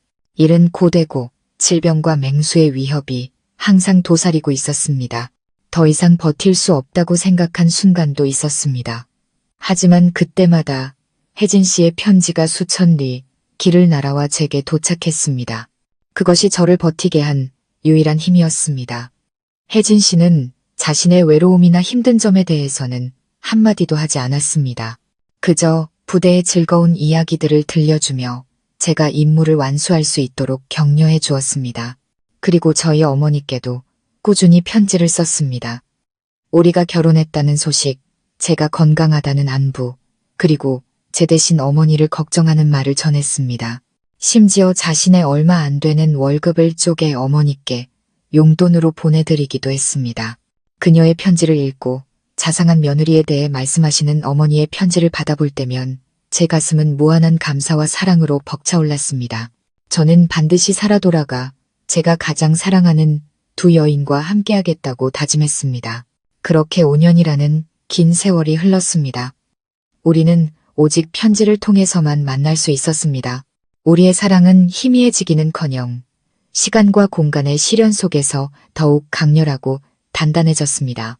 혜진 씨의 희생과 변함없는 사랑은 제 군 생활의 가장 어두운 시절을 밝혀준 등대였습니다. 5년간의 헌신적인 임무 수행과 부대 발전에 기여한 공로를 인정받아 저는 대대장으로 진급했습니다. 그리고 진급보다 더 기뻤던 소식은 바로 혜진 씨가 기다리고 있는 원래 부대로 복귀하라는 명령이었습니다. 발령 통지서를 받아든 순간 저는 눈물을 참을 수 없었습니다. 5년. 한 사람의 인생에서는 길지 않은 시간일 수 있지만 우리에게는 청춘 전체를 건 기다림과 희망의 시간이었습니다. 마침내 재회의 날이 왔습니다. 저는 혜진 씨에게 돌아가는 날짜를 알리지 않았습니다. 깜짝 놀라게 해주고 싶었기 때문입니다. 군용차가 병원 정문 앞에 멈춰 섰습니다. 저는 새로운 군복을 입고 어깨에는 지휘관의 계급장을 단 채 차에서 내렸습니다. 심장이 세차게 뛰었습니다. 저는 우리가 처음 만났던 그 익숙한 때를 지나갔습니다. 여전히 코를 찌르는 소독약 냄새, 바쁘게 오가는 의사와 간호사들의 흰 가운, 수소문 끝에 혜진 씨가 사무실에 있다는 것을 알게 되었습니다. 저는 조심스럽게 문을 열고 들어갔습니다. 혜진 씨는 등을 보인 채 책상에 앉아 무언가를 열심히 쓰고 있었습니다. 머리카락은 조금 더 길어 보였고 가녀린 어깨는 예전 그대로였습니다. 인기척에 그녀가 뒤를 돌아보았습니다. 우리의 눈이 마주친 순간 모든 것이 멈췄습니다. 혜진 씨는 그 자리에 얼어붙었고 손에 들고 있던 펜이 책상 위로 떨어졌습니다. 그녀의 눈은 놀라움으로 커졌고 이내 두 뺨 위로 눈물이 흘러내리기 시작했습니다. 당신, 혜진 씨는 겨우 한마디를 내뱉었습니다. 저는 그녀에게 빠르게 다가가 5년 동안 그리워했던 아내를 힘껏 끌어안았습니다. 나 왔어, 혜진아. 당신에게 돌아왔어. 우리는 아무 말 없이 그저 서로를 부둥켜 안고 행복의 눈물을 흘렸습니다. 모든 기다림과 그리움, 고통이 그 단단한 포옹 속에서 모두 녹아내렸습니다. 수많은 시련을 이겨낸 우리의 사랑은 마침내 아름다운 결실을 맺은 것입니다. 그 후의 나날들은 제 인생에서 가장 행복한 시간이었습니다. 우리는 비로소 진짜 부부의 삶을 살게 되었습니다.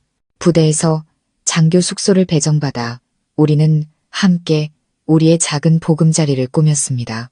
매일 아침 제가 출근하고 저녁에 돌아오면 혜진 씨는 따뜻한 저녁밥을 차려놓고 저를 기다렸습니다. 우리는 함께 이야기를 나누고 산책을 했습니다. 그 소박한 행복이 우리에게는 너무나도 소중했습니다. 혜진 씨와 함께 살면서 저는 그녀를 더욱 사랑하고 존경하게 되었습니다. 하지만 제 마음 한구석에는 늘 무언가 걸리는 것이 있었습니다. 저는 혜진 씨에게 제대로 된 결혼식을 올려주지 못한 것, 양가 부모님께 정식으로 인사드리지 못한 것이 늘 미안했습니다. 그리고 무엇보다 어머니께 죄송했습니다. 홀로 고향을 지키신 어머니는 아직 며느리의 얼굴을 한 번도 보지 못하셨습니다. 그저 편지와 제 이야기를 통해서만 혜진 씨를 알고 계셨죠.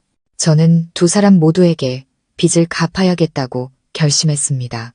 어느 날 저녁 저는 혜진 씨에게 말했습니다. 여보, 우리 고향에 갑시다. 가서 제대로 된 결혼식을 올리는 거야. 온 동네 사람들이 당신이 내 아내라는 걸 알게 해주고 싶어. 그리고 엄마가 며느리 얼굴도 보고 온전한 기쁨을 누리시게 해드리고 싶어. 혜진 씨는 눈물을 글썽이며 저를 바라보았습니다. 그녀는 고개를 끄덕이며 제 어깨에 기댔습니다.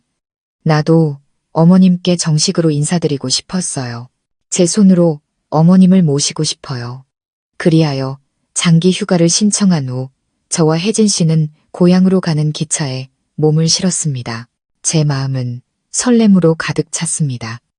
곧 어머니를 다시 뵙고 현명하고 아름다운 제 아내를 소개해드릴 수 있게 된 것입니다.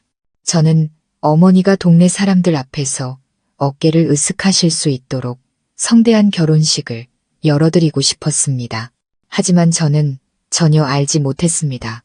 그 결혼식에서 엄청난 비밀이 수십 년간 묻혀있던 거대한 비밀이 밝혀지리라는 것을요.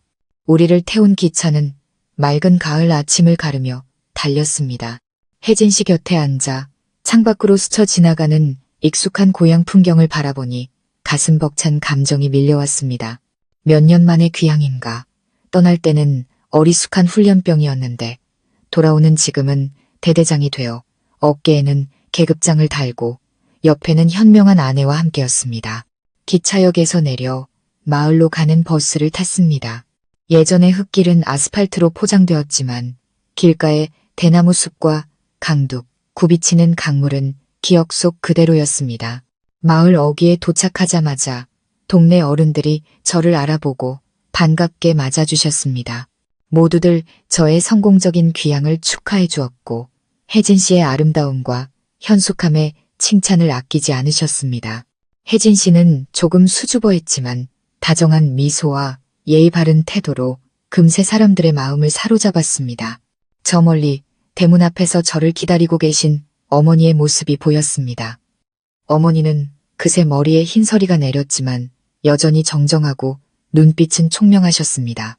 저를 보자 어머니는 벅찬 감정을 숨기지 못하고 달려나와 저를 와락 껴안으셨습니다. 내 아들 민준아, 정말 네가 왔구나. 저도 어머니를 힘껏 끌어안았습니다. 익숙한 어머니의 향기에 코끝이 찡해졌습니다. 어머니, 저 왔어요. 이제 어머니 곁으로 왔어요. 어머니와 혜진 씨가 마주하는 순간은 제 평생 잊지 못할 장면이었습니다. 혜진 씨는 공손히 고개를 숙여 인사하며 고운 목소리로 말했습니다. 어머님, 처음 뵙겠습니다. 민준 씨 아내 혜진입니다. 어머니는 혜진 씨의 손을 잡고 머리부터 발끝까지 며느리를 훑어보셨습니다. 어머니의 눈에 눈물이 고였습니다. 아이고, 네가 우리 며느리로구나. 이렇게 예쁘고 복스럽게 생겼을 줄이야. 아들 녀석한테 이야기만 듣고 내 편지만 받아보다가 이제야 보는구나. 그동안 이 녀석 돌봐주느라 고생 많았다. 정말 고맙다, 아가. 혜진 씨의 눈에도 눈물이 맺혔습니다. 아닙니다, 어머님. 제가 해야 할 일인걸요. 제 인생에서 가장 소중한 두 여인이 서로를 꼭 껴안았습니다. 저는 그 순간 비로소 제게 온전한 가족이 생겼다는 것을 느꼈습니다. 우리의 결혼식은 빠르게 하지만 정성껏 준비되었습니다. 온 동네 사람들이 자기 일처럼 나서서 도와주셨습니다. 마당에는 천막이 쳐지고 오색등과 꽃으로 화려하게 장식되었습니다. 웃음소리와 축하의 말이 온 동네에 울려 퍼졌습니다. 어머니는 세상에서 가장 행복해 보이셨습니다. 고운 한복을 차려입고 입가에 미소를 머금은 채 하객들을 맞이하며 아들과 며느리를 자랑하셨습니다. 만족스러운 어머니의 미소를 보니 제 모든 희생과 고생이 같이 있었다는 생각이 들었습니다. 결혼식 날 저와 혜진 씨는 신랑 신부 예복을 입고 하객들을 맞이하고 있었습니다. 그때 마을 어귀에서 군용 지프차 한 대가 천천히 들어왔습니다. 당시 저희 시골 마을에서는 보기 드문 고급 차였기에 모두의 시선이 쏠렸습니다. 차 문이 열리고 별이 빛나는 견장을 단 위험 있는 모습에 중년 장교 한 분이 내렸습니다. 그는 키가 크고 강인한 인상이었지만 눈빛에는 깊은 슬픔이 어려 있었습니다. 그의 뒤를 따라 부관으로 보이는 병사가 내렸습니다. 혜진 씨가 기쁨에 차 소리쳤습니다. 아버지, 그리고는 제 손을 끌고 달려갔습니다. 아버지, 어떻게 예고도 없이 오셨어요? 그분은 바로 혜진 씨의 양아버지, 방 장군님이셨습니다. 그는 인자하게 웃으며 딸의 머리를 쓰다듬었습니다. 너희를 놀라게 해주고 싶었다. 결혼 축하한다. 두 사람. 저는 황급히 고개를 숙여 정중하게 인사드렸습니다. 장인어른을 뵙는 것은 처음이었습니다. 방 장군님은 제 손을 잡으며 따뜻한 눈빛으로 저를 바라보셨습니다. 혜진이에게 자네 이야기는 많이 들었네. 우리 딸을 사랑해주고 행복하게 해주어서 고맙네. 그는 그렇게 말하며 누군가를 찾는 듯 주위를 둘러보았습니다. 순간 그의 시선이 한 곳에 멈춰섰습니다. 그곳에는 바로 집안에서 손님을 맞이하시던 저희 어머니가 서 계셨습니다. 어머니도 마침 밖으로 나오시다가 방 장군님을 보셨습니다. 그 순간 어머니의 얼굴에서 미소가 사라졌습니다. 손에 들고 있던 찻잔이 바닥으로 떨어져 산산조각 났습니다. 어머니의 얼굴은 순식간에 핏기 하나 없이 새하얗게 질렸습니다. 어머니의 눈은 놀라움과 공포, 그리고 말로 표현할 수 없는 깊은 고통으로 가득 차 커졌습니다. 방 장군님 역시 충격에 휩싸여 그 자리에 돌처럼 굳어버렸습니다. 그는 제가 단 한 번도 들어본 적 없는 이름을 떨리는 목소리로 불렀습니다. 미경. 당신, 미경이 맞소? 결혼식장의 소란스럽던 분위기는 순간 정지되었고 모든 사람의 시선이 두 사람에게로 쏠렸습니다. 숨막히는 침묵이 흘렀습니다. 저와 혜진 씨는 무슨 일이 일어나고 있는지 전혀 이해하지 못한 채 그저 멍하니 서 있었습니다. 어째서 제 장인어른이 새어머니의 이름을 알고 계신 걸까요? 그리고 왜 두 분은 마치 전생에서부터 알고 지낸 사이처럼 그토록 깊은 슬픔과 원망이 담긴 눈으로 서로를 바라보는 걸까요? 결혼식장의 분위기는 얼어붙었고 흥겨운 음악 소리는 더 이상 들리지 않았습니다. 모두가 숨을 죽인 채 저희 어머니와 그 위험 있는 장교를 번갈아 쳐다보았습니다. 어머니는 여전히 그 자리에 못 박힌 듯 서 계셨습니다. 얼굴은 새하얗게 질렸고 입술만 달싹일 뿐 아무 말도 하지 못하셨습니다. 반면 언제나 지휘관의 위엄을 잃지 않던 방 장군님은 완전히 평정심을 잃은 모습이었습니다. 그의 눈은 붉게 충혈되었고 온몸은 감정을 주체하지 못하고 떨리고 있었습니다. 미경, 정말 당신이 맞았군. 내가 당신을 얼마나 찾아다녔는지 아시오? 방 장군님은 무거운 발걸음을 옮겨 천천히 어머니에게 다가갔습니다. 어머니는 마치 감전이라도 된 듯 뒷걸음질 쳤습니다. 놀라움은 이내 깊은 원망으로 변해 어머니의 눈에서 타올랐습니다. 누구세요? 전 당신을 모릅니다. 어머니는 몸을 돌려 집 안으로 도망치려 했습니다. 하지만 방 장군님은 더 빨랐습니다. 그는 앞으로 나섰고 모두가 경악하는 가운데 그 위험 있던 장교는 저희 어머니 앞에 무릎을 꿇었습니다. 미경 씨, 제발 가지 마시오. 제발, 내가 잘못했소. 평생을 갚아도 모자랄 죄를 지었소. 하지만 제발, 단 한 번만이라도 내 말을 들어주시오. 그의 행동에 모두가 충격에 빠졌습니다. 별을 단 장군이 시골의 평범한 여인 앞에 무릎을 꿇다니 이게 대체 무슨 일인가. 혜진 씨가 황급히 달려가 양아버지의 팔을 붙잡았습니다. 아버지, 이게 무슨 일이세요? 하지만 방 장군님은 딸의 손을 뿌리쳤습니다. 그는 눈물이 가득한 눈으로 어머니를 올려다보며 이야기를 시작했습니다. 지난 30년 가까이 과거 속에 묻혀있던 이야기를요. 그의 목소리는 갈라지고 매어 있었습니다. 그의 이야기는 우리 모두를 전쟁의 상흔이 아직 가시지 않았던 어느 평화로운 시골 마을로 데려갔습니다. 알고 보니 저희 어머니와 방 장군님은 젊은 시절 같은 마을 출신으로 바로 이웃에 살던 사이였습니다. 두 사람은 소꿉친구로 자라 강둑과 오래된 느티나무 아래에서 사랑을 키웠습니다. 두 사람은 영원을 맹세했습니다. 나라가 평안해지면 그가 돌아와 그녀를 아내로 맞이하겠다고요. 하지만 전쟁이 터졌습니다. 방호준이라는 이름의 젊은 청년은 다른 청년들처럼 펜을 놓고 총을 들었습니다. 그가 떠나던 날 이미경이라는 이름의 처녀는 그의 손에 손수건 하나를 쥐어주었습니다.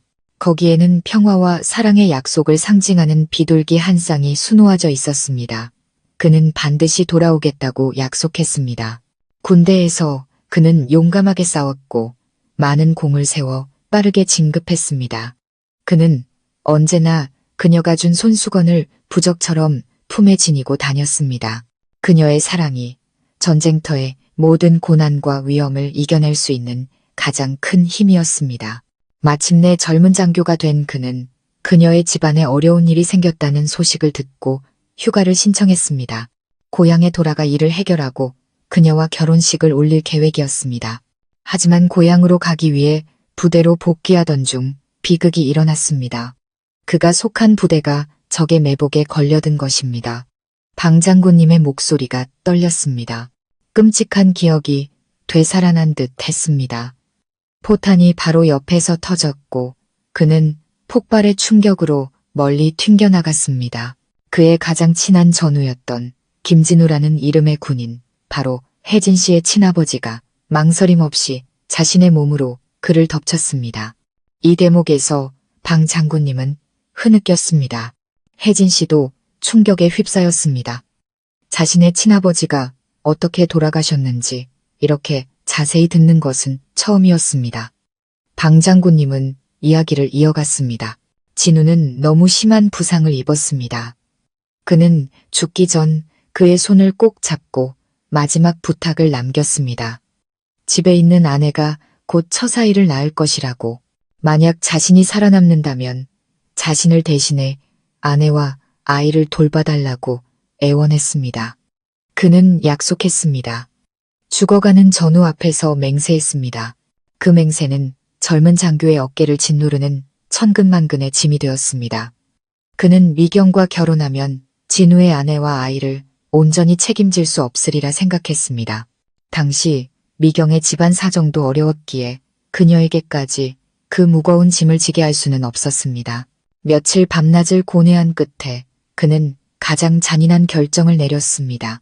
내가 당신에게 편지를 썼소.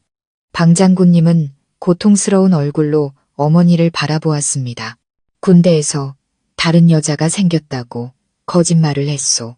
당신이 나를 원망하고 나를 잊고 새로운 행복을 찾기를 바라는 마음에 모진 말들을 썼소. 잔인하고 이기적인 짓이라는 걸 알았지만 그때는 다른 방법이 없었소. 사실을 말하면 당신 성격에 결코 나 혼자 그 짐을 지게 놔두지 않을 거라는 걸 알았기 때문이오. 당신이 나 때문에 고생하는 것보다 차라리 평생 나를 원망하며 사는 게 낫다고 생각했소. 이야기는 거기서 멈췄습니다. 결혼식장은 깊은 침묵에 잠겼습니다. 수십 년간 감춰졌던 비밀이 마침내 드러난 것입니다. 전우애를 위한 숭고한 희생, 죽은 자와의 약속을 지키기 위한 고통스러운 결정. 하지만 바로 그 결정이 서로 사랑했던 두 사람을 운명의 갈림길로 내몰았고 수십 년간의 고통과 오해를 낳았던 것입니다. 방 장군님의 이야기를 모두 들은 어머니는 더 이상 서 있을 수 없었습니다. 온몸에 힘이 빠진 듯 겨우 식탁을 붙잡고 몸을 가누셨습니다. 그랬던 것이구나. 평생을 사랑하고 또 원망했던 그 남자가 자신을 배신한 것이 아니었구나. 그는 자신의 사랑을 더 숭고한 가치를 위해 희생해야만 했던 것이구나. 30년 만에 알게 된 진실은 오래된 상처를 어루만지는 동시에 더 깊은 상처를 헤집는 칼날 같았습니다. 잃어버린 세월에 대한, 돌이킬 수 없는 오해에 대한 아픔이었습니다.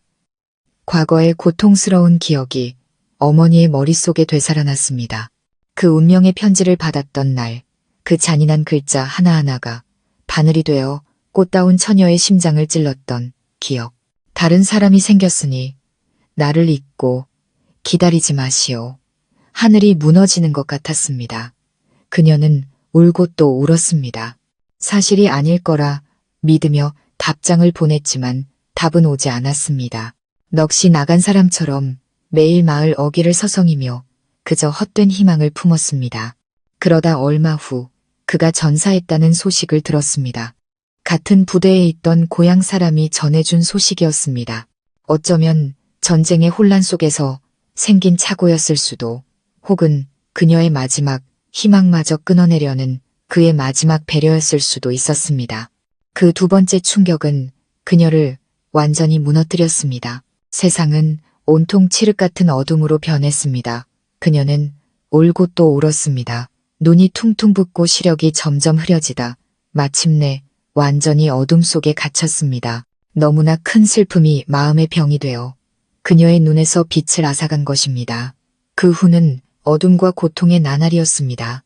집안에 우환이 닥쳤고 그녀는 정처 없이 떠돌았습니다. 그러다 운명처럼 저희 아버지를 만난 것입니다.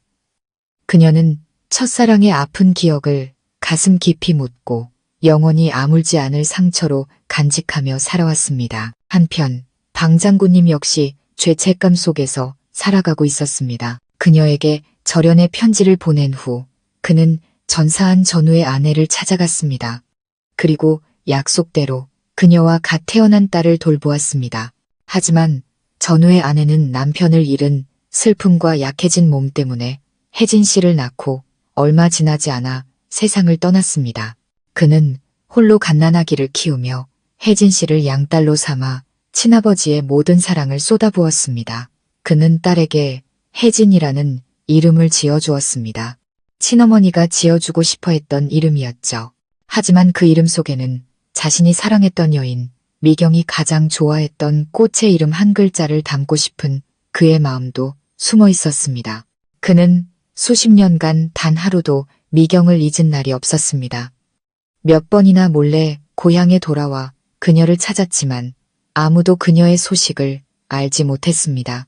큰 전쟁통에 그녀의 가족이 어디론가 떠나버렸다는 말뿐이었습니다. 모든 흔적이 사라져버렸습니다. 그는 그저 죽은 전우와 살아있는 연인 모두에게 빚을 졌다는 죄책감 속에서 살아갈 뿐이었습니다. 하나의 약속, 운명적인 오해로 갈라진 두 사람의 운명. 그들은 수십 년간 평행선을 그리며 살아오다. 이렇게 기막힌 상황 속에서 바로 자신들의 자녀의 결혼식에서 재회한 것입니다. 진실이 드러나고 묵은 슬픔이 터져나왔지만 그것은 한 세대를 관통한 오해를 풀 수 있는 유일한 열쇠이기도 했습니다. 결혼식장은 쥐죽은 듯 조용했습니다.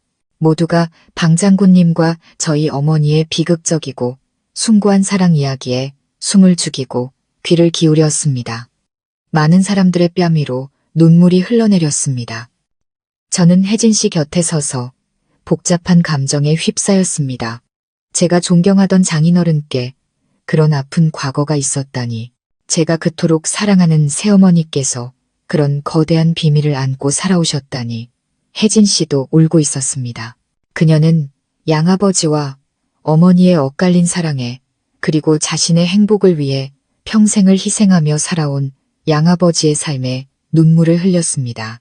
진실이 밝혀지고 비밀의 장막이 걷히자 어머니의 마음속에 응어리져 있던 원망은 연민과 안타까움으로 변했습니다. 어머니는 자신 앞에 무릎 꿇고 있는 남자를 바라보았습니다.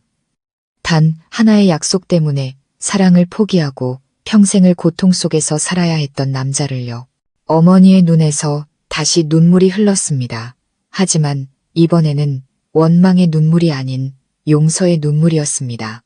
어머니는 천천히 허리를 굽혀 떨리는 손으로 방 장군님의 어깨를 잡았습니다. 일어나세요. 이미 오래전 일인걸요. 전 당신을 원망하지 않아요. 어머니의 그 한마디는 메말라 있던 방 장군님의 영혼에 단비처럼 스며들었습니다. 그는 믿을 수 없다는 눈빛으로 어머니를 올려다보았습니다. 미경 씨, 진심이요? 정말 나를 용서하는 거요? 어머니는 고개를 끄덕이며 조용히 뺨에 눈물을 닦았습니다. 그 순간 수십 년간 이어진 모든 고통과 오해가 눈 녹듯 사라지는 것 같았습니다. 결혼식장은 안도의 한숨과 감동의 흐느낌으로 가득 찼습니다. 그 벅찬 분위기 속에서 잠시 평정을 되찾은 방 장군님은 누구도 예상치 못한 행동을 했습니다. 그는 저와 혜진 씨를 그리고 다시 어머니를 결연한 눈빛으로 바라보았습니다. 그리고는 위험 있는 지휘관의 목소리로, 하지만 그 안에 깊은 애정을 담아 또렷하게 말했습니다. 오늘은 내 딸 혜진이와 아들 민준이의 결혼식일세. 두 사람의 행복한 앞날을 진심으로 축복하네. 하지만 오늘 나는 이 기쁜 날을 빌어 과거의 실수를 바로잡고 30년 가까이 지키지 못했던 약속을 마저 지키려 하네. 그러고는 어머니를 향해 몸을 돌렸습니다. 무릎을 꿇는 대신 군복을 입은 채 늠름하게 서서 어머니의 눈을 똑바로 바라보며 진심을 담아 말했습니다. 미경 씨, 30년 전 나는 당신과의 약속을 지키지 못했소. 그리고 지난 30년간 단 하루도 마음 편히 잠든 날이 없었소. 오늘 여기 모인 모든 하객들과 우리 아이들 앞에서 당신에게 다시 한번 묻고 싶소. 그는 깊은 숨을 들이마신 후 한 글자 한 글자 힘주어 말했습니다. 이미경 씨, 나와 결혼해 주시겠소. 그 갑작스러운 청혼은 결혼식장을 또 한 번 충격에 빠뜨렸습니다. 30년 만의 청혼. 수많은 풍파를 겪은 뒤에야 다시 이어진 약속.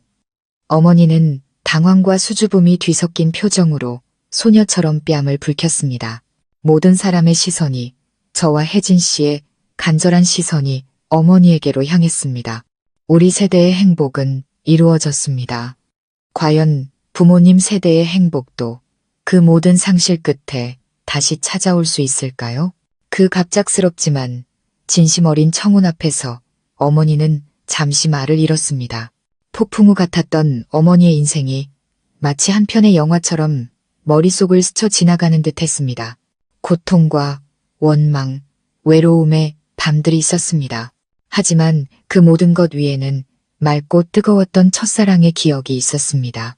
눈앞의 남자는 비록 세월의 흔적이 얼굴에 가득했지만 자신을 바라보는 눈빛만은 30년 전 그날과 똑같았습니다. 잠시의 침묵 끝에 어머니는 고개를 들어 방 장군님을 그리고 저와 혜진 씨를 바라보았습니다. 그리고는 인자하고 만족스러운 미소를 지으셨습니다. 그 미소에는 말이 없었지만 그 자리에 있던 모두가 그것이 승낙의 의미라는 것을 알 수 있었습니다. 방 장군님은 터질 듯한 행복감에 어머니의 주름진 손을 꼭 잡았습니다. 황혼의 나이에 다시 만난 두 사람은 마치 풋풋한 첫사랑을 시작하는 연인처럼 수줍어했습니다. 결혼식장은 올해와 같은 박수와 환호성으로 가득 찼습니다. 저와 혜진 씨의 결혼식은 순식간에 두 배의 기쁨, 두 세대의 화합을 축하하는 자리가 되었습니다. 그날 이후 방 장군님과 어머니는 정식으로 혼인신고를 하셨습니다. 두 분은 따로 결혼식을 올리지 않았습니다. 자녀의 결혼식 날 이루어진 재회가 그 어떤 예식보다 의미 있고 완전한 결혼식이라고 생각하셨기 때문입니다. 전쟁과 오해로 갈라졌던 사랑은 마침내 30년 만에 행복한 결말을 맺었습니다. 우리의 삶은 그때부터 새로운 장을 열었습니다. 휴가가 끝난 후 저와 혜진 씨는 부대로 복귀했습니다. 하지만 이번에는 우리 둘만이 아니었습니다. 어머니와 아버지가 함께였습니다. 아버지는 조기 퇴역을 신청하시고 남은 여생을 어머니를 돌보는데 쓰기로 하셨습니다. 두 분은 고향에 남는 대신 저희와 함께 군인 아파트에서 살기로 결정하셨습니다. 저희 부부의 작은 집은 그 어느 때보다 따뜻하고 웃음소리가 넘쳐났습니다. 매일 아침 저와 아버지는 함께 운동을 하고 신문을 보며 세상 돌아가는 이야기를 나누었습니다. 아버지는 제게 장인이자 인생과 군 생활의 귀중한 경험을 전수해 주시는 스승이셨습니다. 어머니와 혜진 씨는 친모녀처럼 서로를 아꼈습니다. 함께 장을 보고 음식을 만들고 집 앞 작은 텃밭을 가꾸셨습니다. 어머니는 혜진 씨에게 맛깔스러운 고향 음식을 가르쳐 주셨고 의사인 혜진 씨는 어머니의 건강을 살뜰히 챙겼습니다. 내 식구가 저녁상에 둘러앉아 오순도순 이야기꽃을 피우는 모습을 볼 때면 제 마음은 평범하지만 거대한 행복으로 가득 찼습니다.